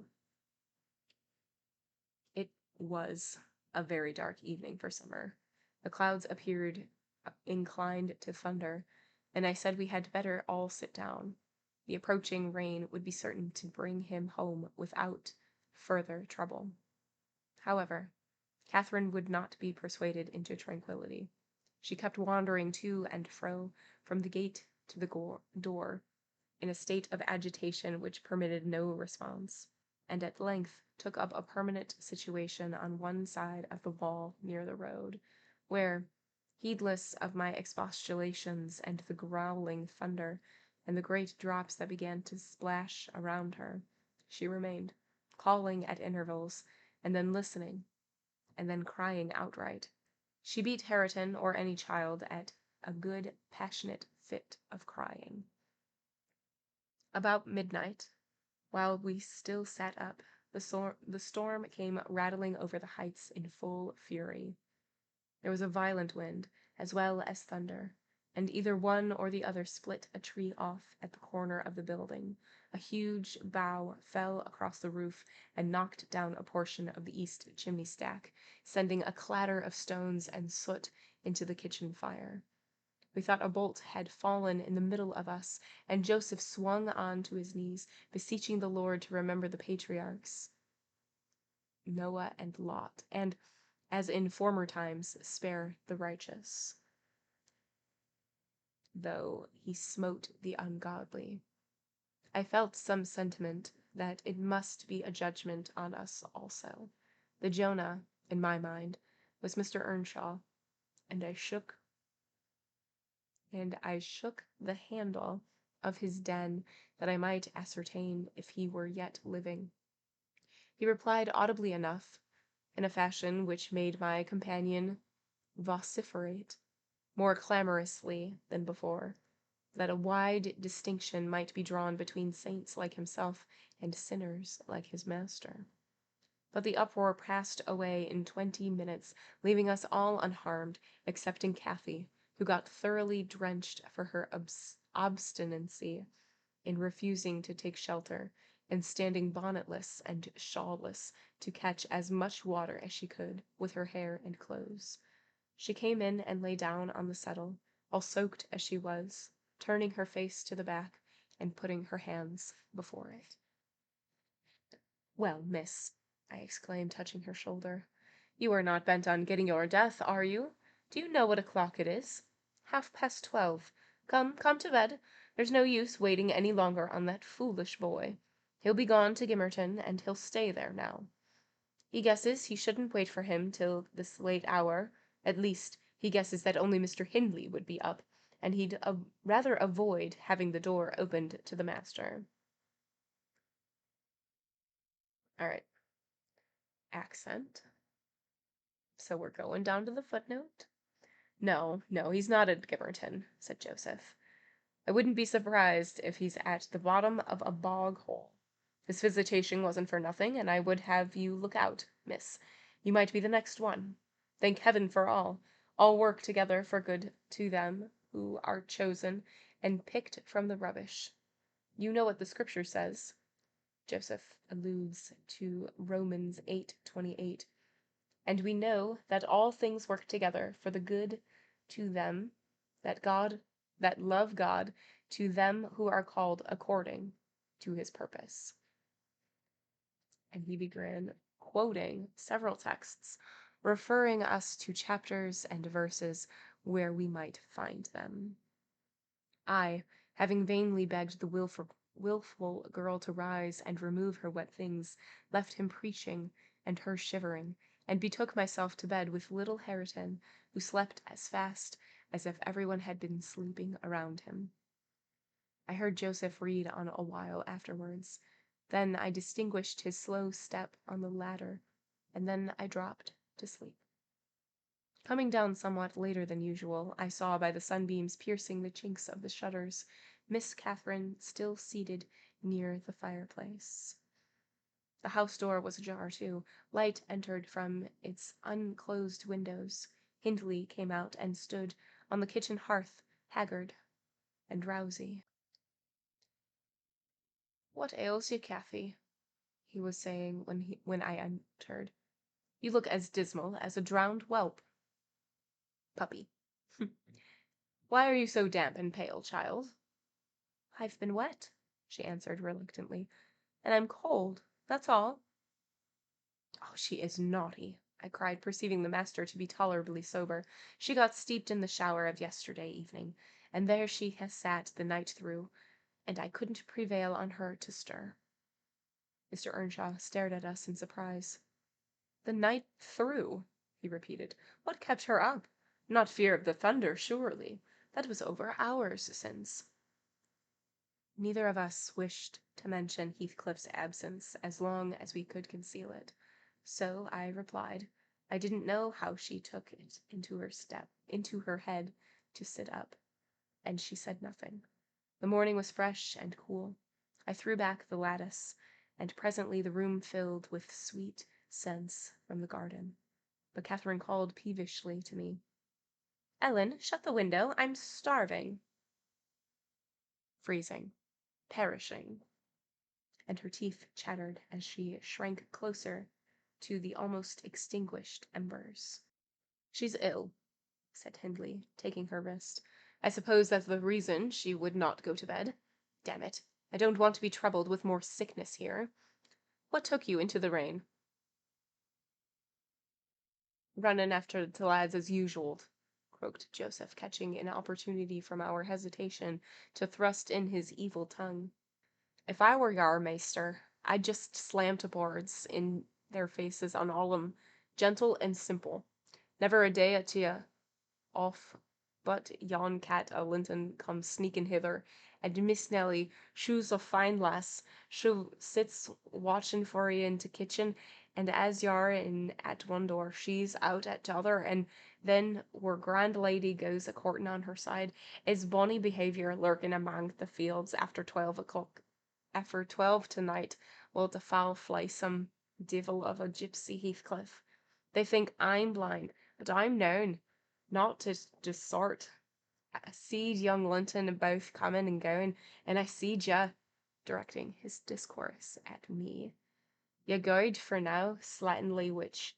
Nip up and bolt into your house t' minute you heard t' maister's horse fit clatter up t' road." "Silence, eavesdropper!" cried Catherine. "None of your insolence before me.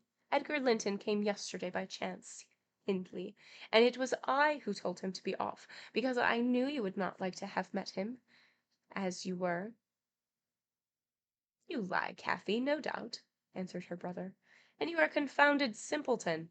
But never mind Linton at present. Tell me, were you not with Heathcliff last night?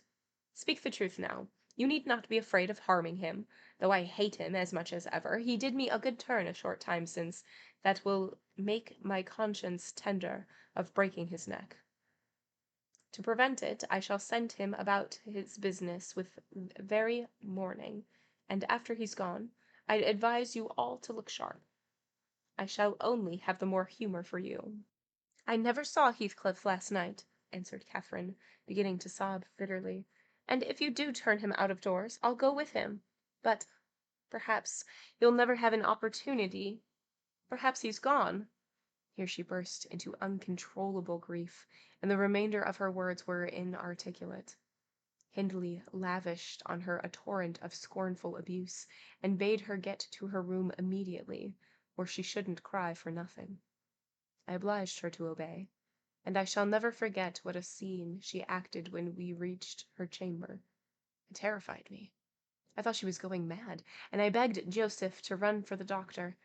It proved the commencement of delirium. Mr. Kenneth, as soon as he saw her, pronounced her dangerously ill. She had a fever. He bled her, and he told me to let her live on whey and water gruel, and take care she did not throw herself downstairs or out of the window. And then he left, for he had enough to do in the parish, where 2 or 3 miles was the ordinary distance between cottage and cottage. though I cannot say I made a gentle nurse, and Joseph and the master were no better, and though our patient was as wearisome and headstrong as a patient could be, she weathered it through. Old Mrs. Linton paid us several visits, to be sure, and set things to rights, and scolded and ordered us all, and when Catherine was convalescent, she insisted on conveying her to Thrushcross Grange, for which deliverance we were very grateful. But the poor dame had reason to repent of her kindness. She and her husband both took the fever, and died within a few days of each other. Our young lady returned to us saucier and more passionate and haughtier than ever. Heathcliff had never been heard of since the evening of the thunderstorm, and one day I had the misfortune, when she had provoked me exceedingly, to lay the blame on his disappearance on her, where indeed it belonged, as she well knew. From that period, for months, she ceased to hold any communication with me, save in the relation of a mere servant. Joseph fell under a ban also. He would speak his mind, and lecture her all the same as if she were a little girl, and she esteemed herself a woman, and our mistress, and thought that her recent illness gave her a claim to be treated with consideration. Then the doctor had said that she would not bear crossing much. She ought to have her own way, and it was nothing less than murder in her eyes for any one to presume to stand up and contradict her. From Mr. Earnshaw and his companions she kept aloof, and tutored by Kenneth and serious threats of a fit that often attended her rages. Her brother allowed her whatever she pleased to demand, and generally avoided aggravating her fiery temper. He was rather too indulgent in humoring her caprices, not from affection, but from pride. He wished earnestly to see her bring honor to the family by an allegiance with the Lintons, and as long as she let him alone, she might trample on us like slaves for aught he cared. Edgar Linton, as multitudes have been before and will be after him, was infatuated, and believed himself the happiest man alive on the day he led to Gimmerton Chapel, 3 years subsequent to his father's death. Much against my inclination, I was persuaded to leave Wuthering Heights and accompany her here. Little Hareton was nearly 5 years old, and I had just begun to teach him his letters. We made a sad parting, but Catherine's tears were more powerful than ours. When I refused to go, and when she found her entreaties did not move me, she went lamenting to her husband and brother. The former offered me munificent wages. The latter offered me to pack up. He wanted no women in the house, he said, now that there was no mistress, and as to Harrington, the curate should take him in hand by and by. And so I had but one choice left, to do as I was ordered. I told the master he got rid of all decent people only to run to ruin a little faster. I kissed Harrington, said good-bye, and since then he has been a stranger. It's very odd to think it, but I've no doubt he has completely forgotten all about Ellen Dean, and that he has never more than all the world to her, and she to him. At this point of the housekeeper's story, she chanced to glance towards the timepiece over the chimney, and was in amazement on seeing the minute hand measure 1:30. She would not hear of staying a second longer. In truth, I felt rather disposed to defer the sequel of her narrative myself. And now that she has vanished to her rest, and I have meditated for another hour or two, I shall summon courage to go also, in spite of aching laziness of head and limbs. All right, that was the end of chapter 9. Okay. Chapter 9, we have a proposal from Edgar Linton to Catherine, and she does say yes, but she is in a quandary. She doesn't feel great about it, and she confesses all of this to Ellen, not knowing that Heathcliff is also in the room. And she's talking about it and just like wanting um Ellen, to say that she did the wrong thing or that she did the right thing, like to let her know. And so Ellen is asking her questions like, do you love him? Why do you love him? Like all of these things. And it comes out that basically Catherine cannot be away from Heathcliff. And the main reason that well, a, a reason why she wants to marry Edgar is for his money, because then she can give Heathcliff a better life, which is weird. But Heathcliff doesn't hear all of this. What Heathcliff hears is that Catherine says that he is too low class for her to marry him. And then he leaves, and we haven't seen or heard from him since. And Catherine is super distraught by this and everything, and she actually gets sick and she gets a fever from it, and she goes to Thrushcross Grange to get better attention from the Lintons, and um they die. um they also catch the fever and die. And yeah. And now it's after 1 a.m. So uh current day, we're like, oh no, let's go to bed. And so I do like the little like, yeah, the little reminders that the story is being repeated. It's kind of nice. Okay. Chapter 10. A charming introduction to a hermit's life. 4 weeks' torture, tossing and sickness. Oh, these bleak winds and bitter northern skies and impassable roads and dilatory country surgeons. And oh, this dearth of the human physiognomy. And worse than all, the terrible intimation of Kenneth that I need not expect to be out of doors till spring. Mr. Heathcliff has just honored me with a call. About 7 days ago, he sent me a brace of grouse birds. They're game birds. The last of the season. Scoundrel! He is not altogether guiltless in this illness of mine, and that I had a great mind to tell him. But alas! How could I offend a man who was charitable enough to sit at my bedside a good hour, and talk on some other subject than pills and draughts, blisters and leeches? This is quite an easy interval. I am too weak to read, yet I feel as if I could enjoy something interesting. Why not have up Mrs. Dean to finish her tale?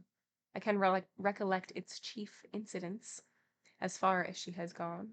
Yes, I remember her hero had run off and never been heard of for 3 years, and the heroine was married. I'll ring. She'll be delighted to find me capable of talking cheerfully. Mrs. Dean came. It wants 20 minutes, sir, to taking the medicine, she commenced. Away with it. I desire to have— The doctor says you must drop the powders. With all my heart. Don't interrupt me. Come and take your seat here. Keep your fingers from that bitter phalanx of vials. Draw your knitting out of your pocket. That will do. Now continue the history of Mr. Heathcliff from where you left off to the present day. Did he finish his education on the continent and come back a gentleman? Or did he get a Caesar's place at college? Or escape to America and earn honors by drawing blood from his foster country? Or make a fortune more promptly on the English highways? He may have he may have done a little in all of these vocations, Mr. Lockwood, but I couldn't give my word for any. I stated before that I didn't know how he gained his money. Neither am I aware of the means he took to raise his mind from the savage ignorance into which it was sunk. But, with your leave, I'll proceed in my own fashion, if you think it will amuse and not weary you. Are you feeling better this morning? Much. That's good news. I got Miss Catherine and myself to Thrushcross Grange, and, to my agreeable disappointment, she behaved infinitely better than I dared to expect. She seemed almost overfond of Mr. Linton, and even to his sister she showed plenty of affection. They were both very attentive to her comfort, certainly. It was not the thorn bending to the honeysuckle, but the honeysuckle embracing the thorn. There were no mutual concessions. One stood erect and the other yielded. And who can be ill-natured and bend-tempered when they encounter neither opposition nor indifference? I observed that Mr. Edgar had a deep-rooted fear of ruffling her humor. He concealed it from her, but if ever he heard me answer sharply, or saw any other servant grow cloudy at some imperious order of hers, he would show his trouble by a frown or displeasure that never darkened on his own account. He many a time spoke sternly to me about my pertness, and averred that the stab of a knife could not inflict a worse pang than he suffered at seeing his lady vexed. Not to grieve a kind master, I learned to be less touchy, and for the space of half a year the gunpowder lay as harmless as sand, because no fire came near to explode it. Catherine had seasons of gloom and silence now and then. They were respected and sympathizing silence by her husband, who who I missed the word, who ascribed them to an alteration in their constitution, produced by her perilous illness, as she was never subject to depression of spirits before. The return of sunshine was welcomed by an answering sunshine from him. I believe I may assert that they were really in possession of deep and growing happiness. It ended. Well, we must be for ourselves in the long run. The mild and generous are only more justly selfish than the domineering, and it ended when circumstances caused each to feel that the other's interest was not the chief consideration in the other's thoughts. On a mellow evening in September, I was coming from the garden with a heavy basket of apples which I had been gathering. It had got dusk, and the moon looked over the high wall of the court, causing undefined shadows to lurk in the corners of the numerous projecting portions of the building. I set my burden on the house steps by the kitchen door and lingered to rest, and drew in a few more breaths of the soft, sweet air. My eyes were on the moon, and my back to the entrance, when I heard a voice behind me say, "Nellie, is that you?" It was a deep voice, and foreign in tone, yet there was something in the manner of pronouncing my name which made it sound familiar. I turned about to discover who spoke. Fearfully, for the doors were shut and I had seen nobody on approaching the steps.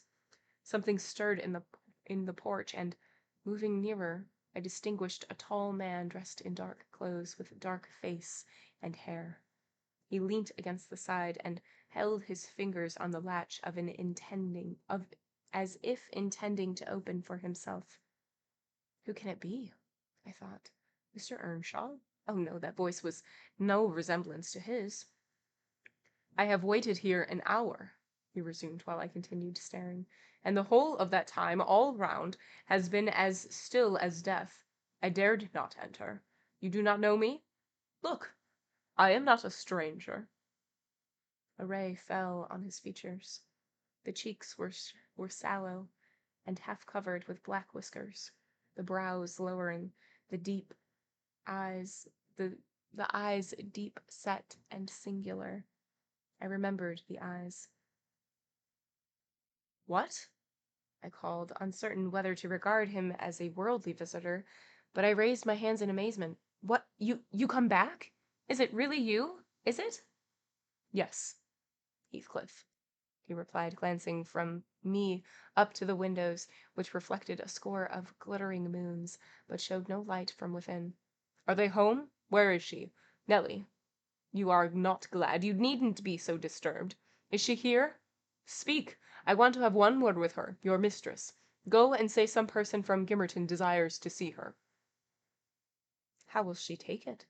I exclaimed. "What will she do? The surprise bewilders me. It will put her out of her head, and you are Heathcliff, but altered. Nay, there's no comprehending it. Have you been for a soldier?" "Go and carry my message," he interrupted impatiently. "I'm in hell till you do." He lifted the latch and I entered, but when I got to the parlor where Mr. and Mrs. Linton were, I could not persuade myself to proceed. At length I resolved on making an excuse to ask if they would have the candles lighted, and I opened the door. They sat together in a window whose lattice lay back against the wall and displayed, beyond the garden trees and the wild green park, the valley of Gimmerton, with a long line of mist winding nearly to its top. For very soon after you pass the chapel, as you may have noticed, the sow that runs from the marshes joins the beck, which follows the bend of the glen. Wuthering Heights rose above the silvery vapor, but our old house was invisible. It rather dips down on the other side. Both the room and its occupants, and the scene they gazed on, looked wondrously peaceful.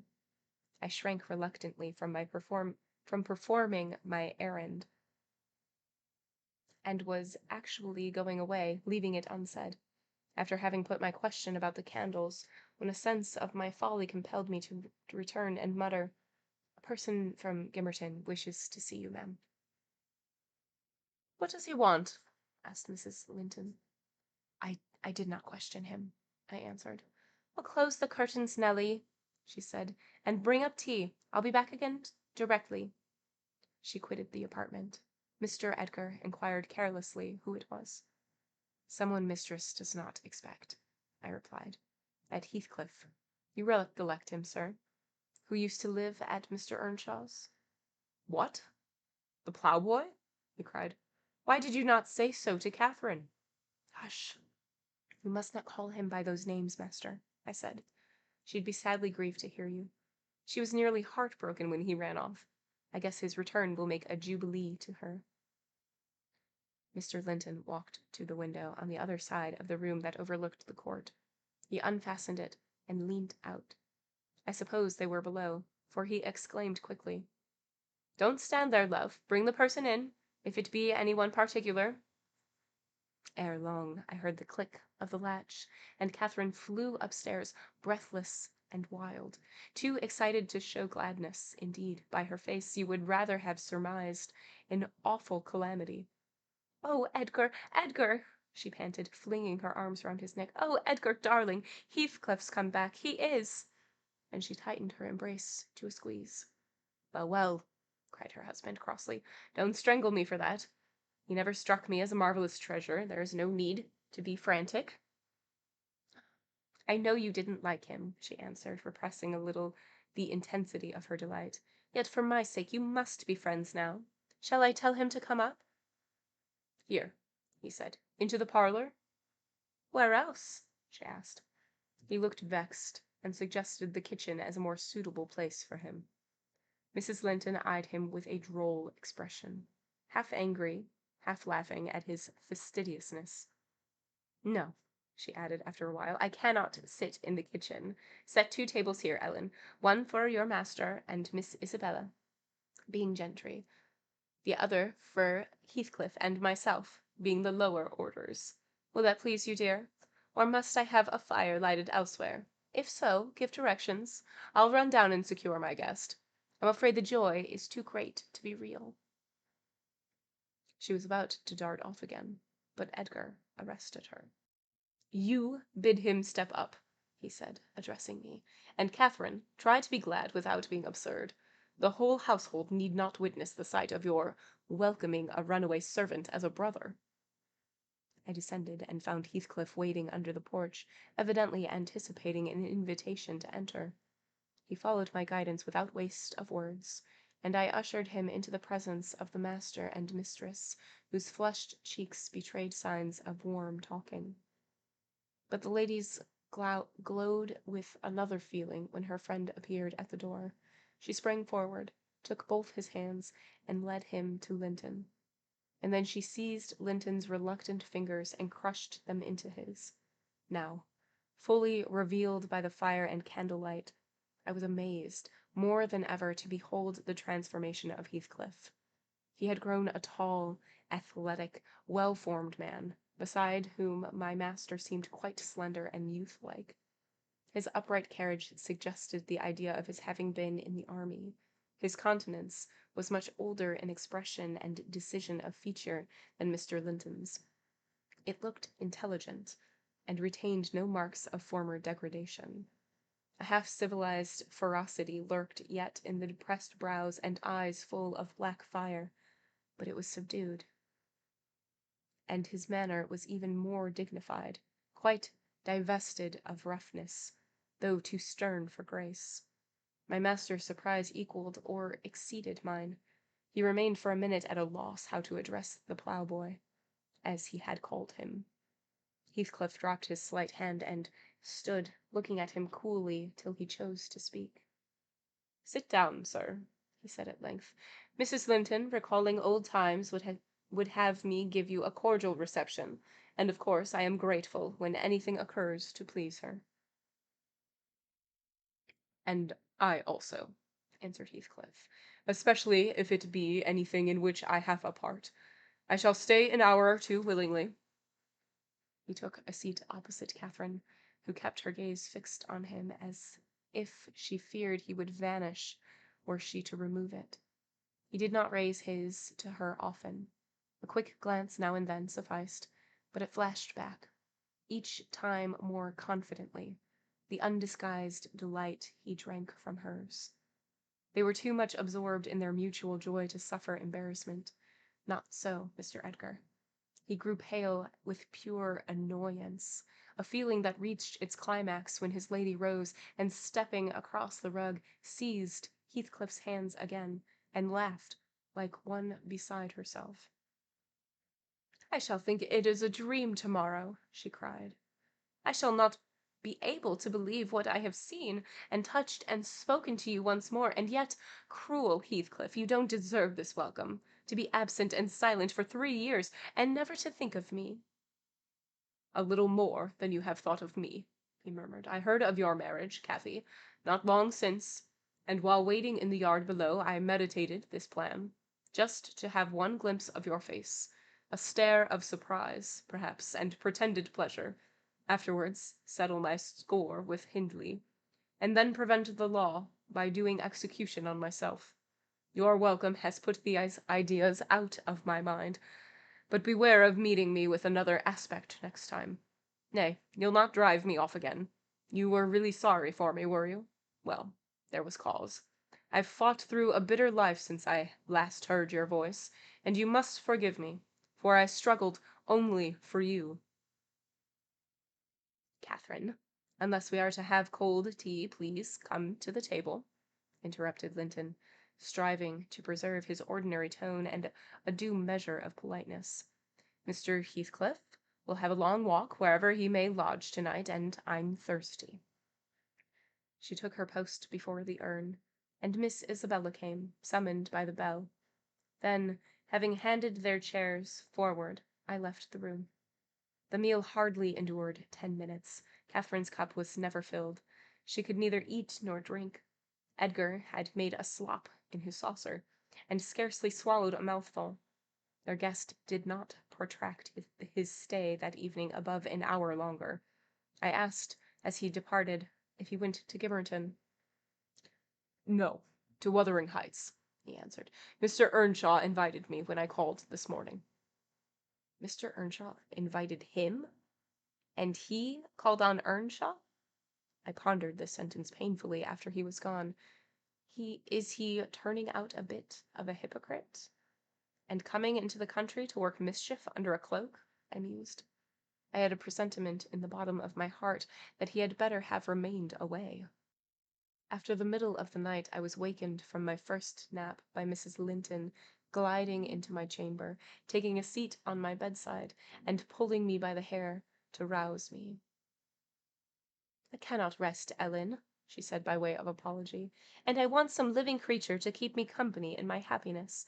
Edgar is sulky because I'm glad of a thing that does not interest him. He refuses to open his mouth except to utter pettish, silly speeches, and he affirmed I was cruel and selfish for wishing to talk when he was so sick and sleepy. He always contrives to be sick at the least cross. I gave a few sentences of commendation to Heathcliff, and he, either for a headache or a pang of envy, began to cry. So I got up and left him." "What use is it praising Heathcliff to him?" I answered. "As lads, they had an aversion to each other, and Heathcliff would hate just as much to hear him praised." It's human nature. Let Mr. Linton alone about him, unless you would like an open quarrel between them." "But does it not show great weakness?" pursued she. "I'm not envious. I never feel hurt at the brightness of Isabella's yellow hair and the whiteness of her skin, at her dainty elegance and the fondness all the family exhibit for her. Even you, Nelly, if we have a dispute sometimes, you back Isabella at once, and I yield like a foolish mother. I call her a darling, and flatter her into a good temper. It pleases her brother to see us cordial, and that pleases me. But they are very much alike. They're spoiled children, and fancy the world was made for their accommodation. And though I humour both, I think a smart chastisement might improve them all the same." "You're mistaken, Mrs. Linton," said I. "They humour you. I know what there would be to do so if they did not. You will well afford to indulge their passing whims as long as their business is to anticipate all your desires. You may, however, fall out at last over something of equal consequence to both sides, and then those you term weak are very capable of being as obstinate as you." "And then we shall fight to the death, shan't we, Nelly?" she returned, laughing. "No, I tell you, I have such faith in Linton's love that I believe I might kill him, and he wouldn't wish to retaliate." I advised her to value him the more for his affection. "I do," she answered, "but he needn't resort to whining for trifles. It is childish, and instead of melting into tears because I said that Heathcliff was now worthy of anyone's regard, and it would honour the first gentleman in the country to be his friend, he ought to have said it for me, and been delighted from sympathy. He must get accustomed to him, and he may as well like him, considering how Heathcliff has reason to object to him. I'm sure he behaved excellently." "What do you think of his going to Wuthering Heights?" I inquired. "He is reformed in every respect apparently, quite a Christian, offering the right hand of fellowship to his enemies all around." "He explained it," she replied. "I wonder as much as you. He said he called together information concerning me from you, supposing you resided there still, and Joseph told Hindley, who came out and fell to questioning him of what he had been doing, and how he had been living, and finally desired him to walk in. There were some persons sitting at cards. Heathcliff joined them. My brother lost some money to him, and finding him plentifully supplied, he requested that he would come again in the evening, to which he consented. Hindley is too reckless to select his acquaintance prudently. He doesn't trouble himself to reflect on the causes he might have for mistrusting one whom he is basely injured. But Heathcliff affirms his principal reason for resuming a connection with his ancient prosecutor is a wish to install himself in quarters at walking distance from the Grange, and an attachment to the house where we live together, and likewise a hope that I shall have more opportunities of seeing him there than I could have if he settled in Gimmerton. He means to offer liberal payment for permission to lodge at the Heights, and doubtless my brother's covetousness will prompt him to accept the terms. He was always greedy, though what he grasps with one hand he flings away with the other. It is a nice place for a young man to fix his dwellings in," said I. "Have you no fear of the consequences, Mrs. Linton?" "None for my friend," she replied. "His strong head will keep him from danger. A little for Hindley, but he can't be made morally worse than he is, and I stand between him and bodily harm. The event of this evening has reconciled me to God and humanity. I had risen in angry rebellion against Providence. Oh, I've endured very, very bitter misery. If that creature knew how bitter, he'd be ashamed to cloud its removal with idle petulance. It was kindness for him which induced me to bear it alone, and I expressed the agony I frequently felt.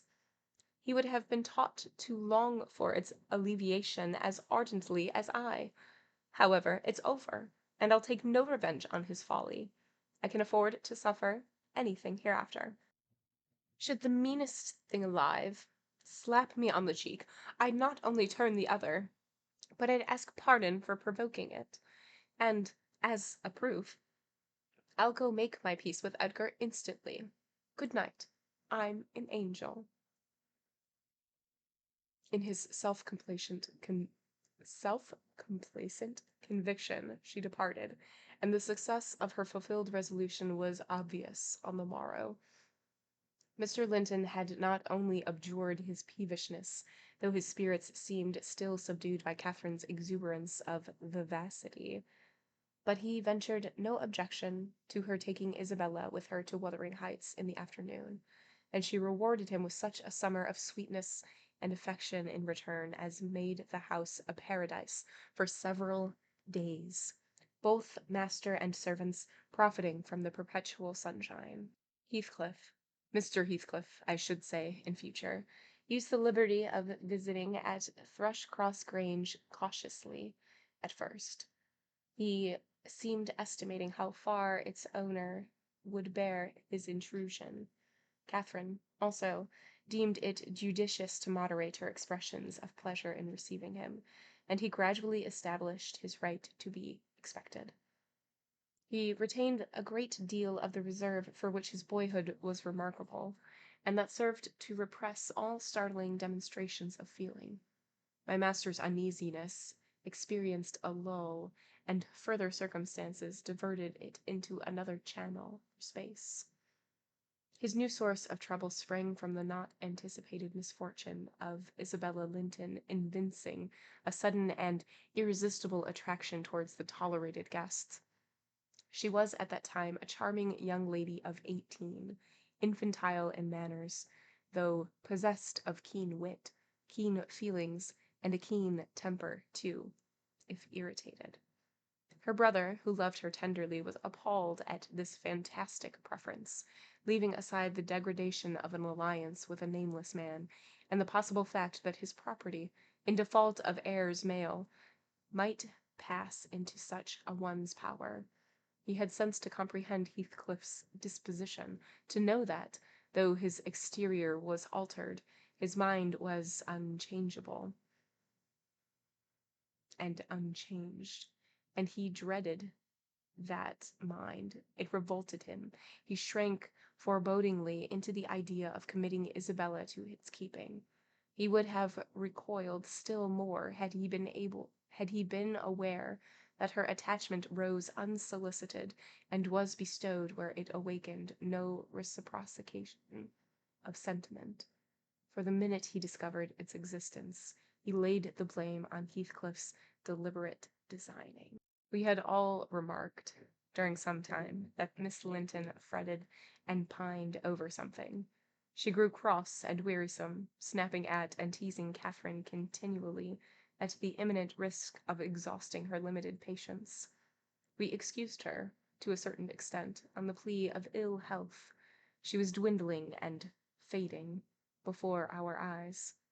But one day, when she had been particularly wayward, rejecting her breakfast, complaining that the servants did not do what she told them, that the mistress would allow her to be nothing in the house, and Edgar neglected her, that she had caught a cold with the doors being left open, and we let the parlour fire go out on purpose to vex her with 100 yet more frivolous accusations.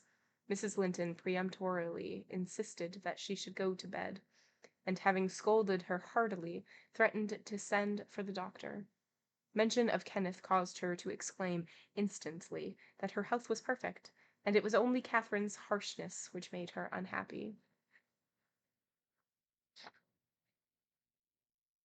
"How can you say that I'm harsh, you naughty foundling? Fondling, excuse me, which means fool or petted person," cried the mistress, amazed at the unreasonable assertion. "You are surely losing your reason. When have I been harsh? Tell me." "Yesterday," sobbed Isabella, "and now." "Yesterday," said her sister-in-law. "On what occasion?" "In our walk along the moor you told me to ramble where I pleased, while you sauntered on with Mr. Heathcliff."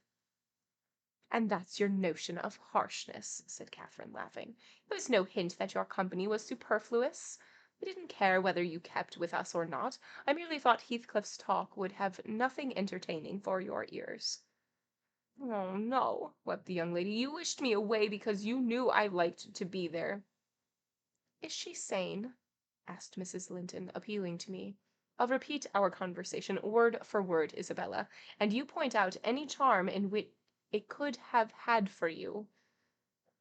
I don't mind the conversation, she answered. I wanted to be with— Well, said Catherine, perceiving her hesitate to complete the sentence. With him. I won't be always sent off, she continued, kindling up. You are a dog in a manger, Cathy, and desire no one to be loved but yourself. You are an impertinent little monkey, exclaimed Mrs. Linton in surprise, but I'll not believe this idiocy. It is impossible that you can covet the admiration of Heathcliff, that you consider him an agreeable person. I hope I have misunderstood you, Isabella.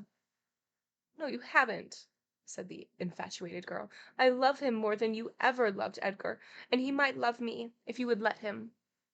I couldn't be you for a kingdom, then, Catherine declared emphatically, and she seemed to speak sincerely. Nelly, help me to convince her of her madness. Tell her what Heathcliff is, an unreclaimed creature, without refinement, without cultivation, an arid wilderness of furs and whinstone. I'd as soon put that little canary into the park on a winter's day as recommend you to bestow your heart on him. It is deplorable ignorance of his character, child, and nothing else, which makes that dream enter your head. Pray, don't imagine that he conceals depths of benevolence and affection beneath a stern exterior. He's not a rough diamond, a pearl-containing oyster of a rustic. He's a fierce, pitiless, wolfish man. I never say to him, let this or that enemy alone, because it would be ungenerous or cruel to harm them. I say, let them alone, because I should hate them to be wronged. And he'd crush you like a sparrow's egg, Isabella, if he found you a troublesome charge. I know he couldn't love a linden, and yet he'd be quite capable of marrying your fortune and expectations. Avarice is growing with him a besetting sin. There's my picture, and I'm his friend, so much so that he had thought seriously to catch you. I should perhaps have held my tongue and let you fall into his trap. Miss Linton regarded her sister-in-law with indignation. For shame! For shame!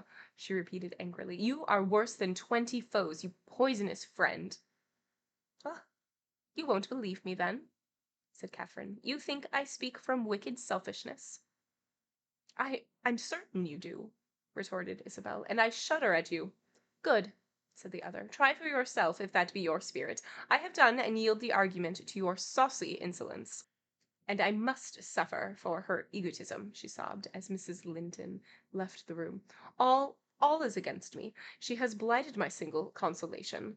But she uttered falsehoods, didn't she? Mr. Heathcliff is not a fiend. He has an honourable soul, and a true one. Or how could he remember her? Banish him from your thoughts, miss, I said. He's a bird of bad omen. No mate for you. Mrs. Linton spoke strongly, and yet I can't contradict her. She is better acquainted with his heart than I, or anyone besides, and she never would represent him as worse than he is. Honest people don't hide their deeds. How has he been living? How has he got rich? Why is he staying at Wuthering Heights, the house of a man whom he abhors? They say Mr. Earnshaw is worse and worse since he came. They sit up all night together continually, and Hindley has been borrowing money on his land, and does nothing but play and drink. I heard only a week ago. It was Joseph who told me. I met him at Gimmerton. We'll have a coroner's inquest soon enough at our house. One of them has almost gotten his finger cut off while holding the other's back from sticking himself like a calf. That's the master, you know, who said on going to the grand assizes. He's not afraid of the bench of judges, nor of Paul, nor Peter, nor John, nor Matthew, no anyone, not he. He fairly likes, he longs to set his brazen face against him. And that bonny lad Heathcliff, mind you, he's a rare one. He can sneer a laugh as well as anyone at a devil's joke. Does he never say anything of his fine living among us when he goes to the Grange? This is the way it is. Up at sundown, dice, brandy, closed shutters, and candlelight until the next day at noon. Then the fool, Hindley, goes cursing and racing to his chamber, making decent folk put their fingers in their ears for very shame, and the knave, Heathcliff, why, he can count his money, and eat and sleep, and then go off to the neighbours to gossip with his Edgar's wife. Of course, he tells Dame Catherine how her father's gold runs into his pocket, and her father's son gallops down the broad road while he runs before him to open the gates. Now, Miss Linton, Joseph is an old rascal, but no liar, and if his account of Heathcliff's conduct be true, you would never think of desiring such a husband, would you? You are leagued with the rest, Ellen, she replied. I'll not listen to your slanders. What malevolence you have to wish to convince me that there is no happiness in this world. Whether she would have got over this fancy, if left to herself, or persevered in nursing it perpetually, I cannot say. She had little time to reflect. The day after, there was a justice meeting at the next town. My master was obliged to attend, and Mr. Heathcliff, aware of his absence, called rather earlier than usual. Catherine and Isabella were sitting in the library on hostile terms, but silent. The latter alarmed at her recent indiscretion and the disclosure she had made of her secret feelings in a transient fit of passion. The former, on mature consideration, really offended with her companion, and, if she laughed again at her pertness, inclined to make it no laughing matter to her. She did laugh as she saw Heathcliff pass the window. I was sweeping the hearth, and noticed a mischievous smile on her lips. Elizabeth, absorbed in her meditations or a book, remained till the door opened, and it was too late to attempt an escape, which she would gladly have done had it been practicable. "Come in, that's right," exclaimed the mistress, pulling a chair to the fire. "Here are two people sadly in need of a third to thaw the ice between them, and you are the very one we should both of us choose. Heathcliff, I'm proud to show you at last somebody that dotes on you more than myself. I expect you to feel flattered. Nay, it's not Nelly. Don't look at her. My poor little sister-in-law is breaking her heart by mere contemplation of your physical and moral beauty. It lies in her own power to be Edgar's brother. No, Isabella, you shan't run off," she continued, arresting and feigned playfulness the confounded girl who had risen indignantly. "We were quarrelling like cats about you, Heathcliff, and I was fairly beaten in protestations of devotion and admiration, and, moreover, I was informed that if I would but have the manners to stand aside, my rival, as she will have herself to be, would shoot a shaft into your soul that would fix you forever, and send my image into eternal oblivion." "Catherine," said Isabella, calling up her dignity, and disdaining to struggle from the tight grasp that held her, "I'd thank you to adhere to the truth and not slander me, even in joke. Mr. Heathcliff, be kind enough to bid this friend of yours release me. She forgets that you and I are not intimate acquaintances, and what amuses her is painful to me beyond expression." As the guest answered nothing, but took his seat and looked thoroughly indifferent what sentiments she cherished concerning him, she turned and whispered in earnest appeal for liberty to her tormentor. "By no means," cried Mrs. Linton in answer. "I won't be named a dog in the manger again. You shall stay. Now then, Heathcliff, why don't you evince satisfaction at my pleasant news? Isabella swears that the love Edgar has for me is nothing that she entertains for you. I'm sure she made some speech of the kind. Did she not, Ellen? And she has fasted ever since the day before yesterday's walk, from sorrow and rage that I dispatched her out of her society under the idea of its being unacceptable." "I think you belie her," said Heathcliff, twisting his chair to face them. "She wishes to be out of my society now, at any rate."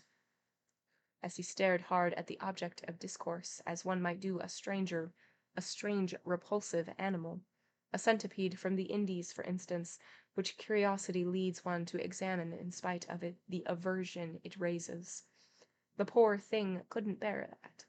She grew white and red in rapid succession, and while tears beaded her lashes, bent the strength of her small fingers to loosen the firm clutch of Catherine, and perceiving that as fast as she raised one finger off her arm, another closed down, and she could not remove the whole together.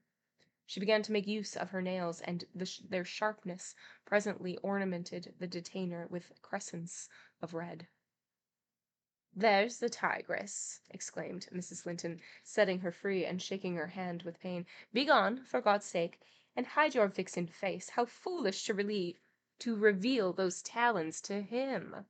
Can't you fancy the conclusions he'll draw? Look, Heathcliff, they are instruments that will do execution. You must beware of your eyes." "I'd wrench them off her fingers if they ever menaced me," he answered, brutally, when the door had closed after her. "But what did you mean by teasing the creature in that manner? You were not speaking the truth, were you?" "I assure you I was," she returned.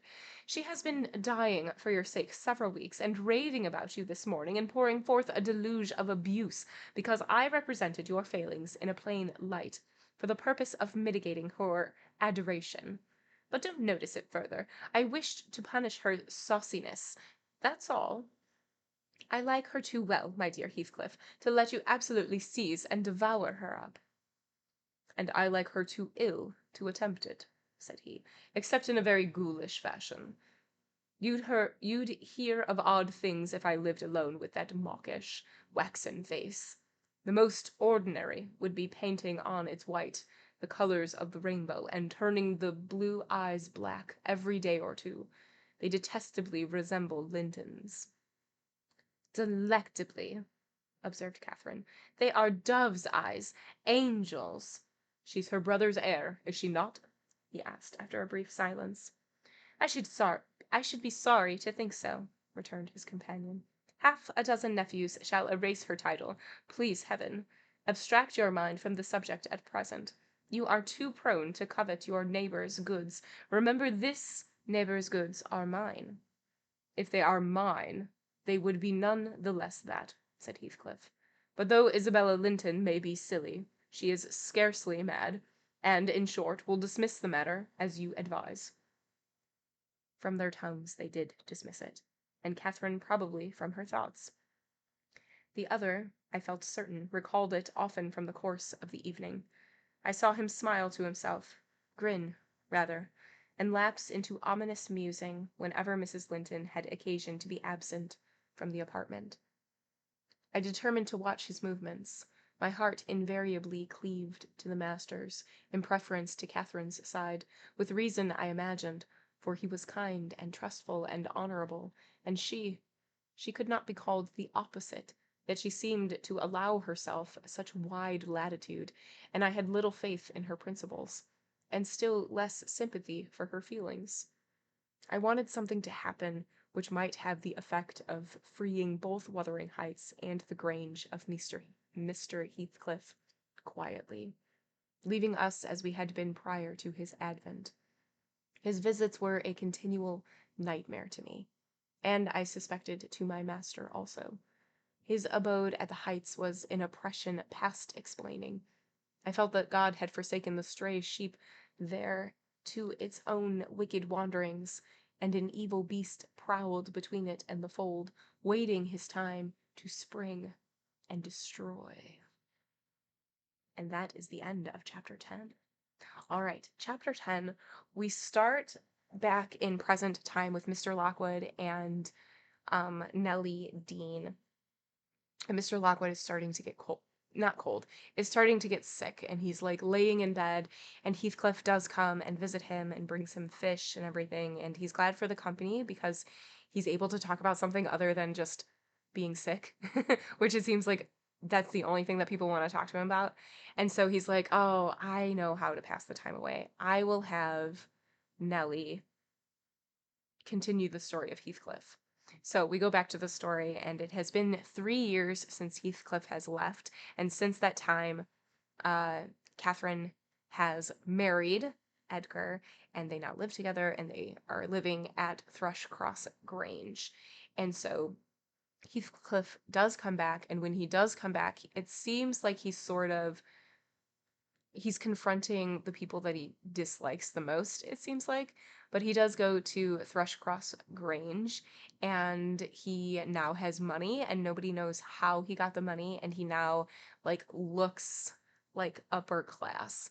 And so he is rekindling his friendship with Kathy, and Kathy is just so excited that he's back because they are of the same person, the same, sphere. They grew up the same way, that type of thing.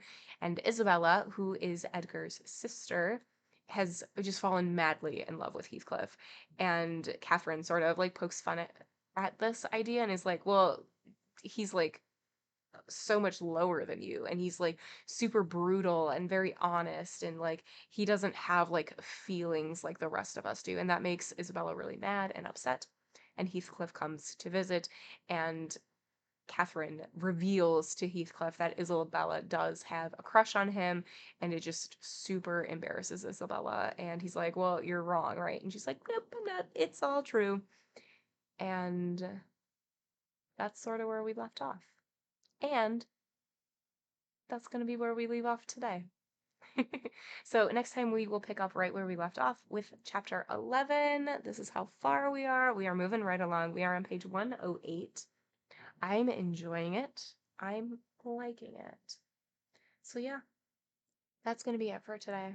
We'll catch you next time. As always, whether you lurk, whether you chat, I 1000% appreciate you. And I 1000% appreciate your support. Thank you all so much for being here. If I don't see you next time, I will see you hopefully very soon. See you all. Bye.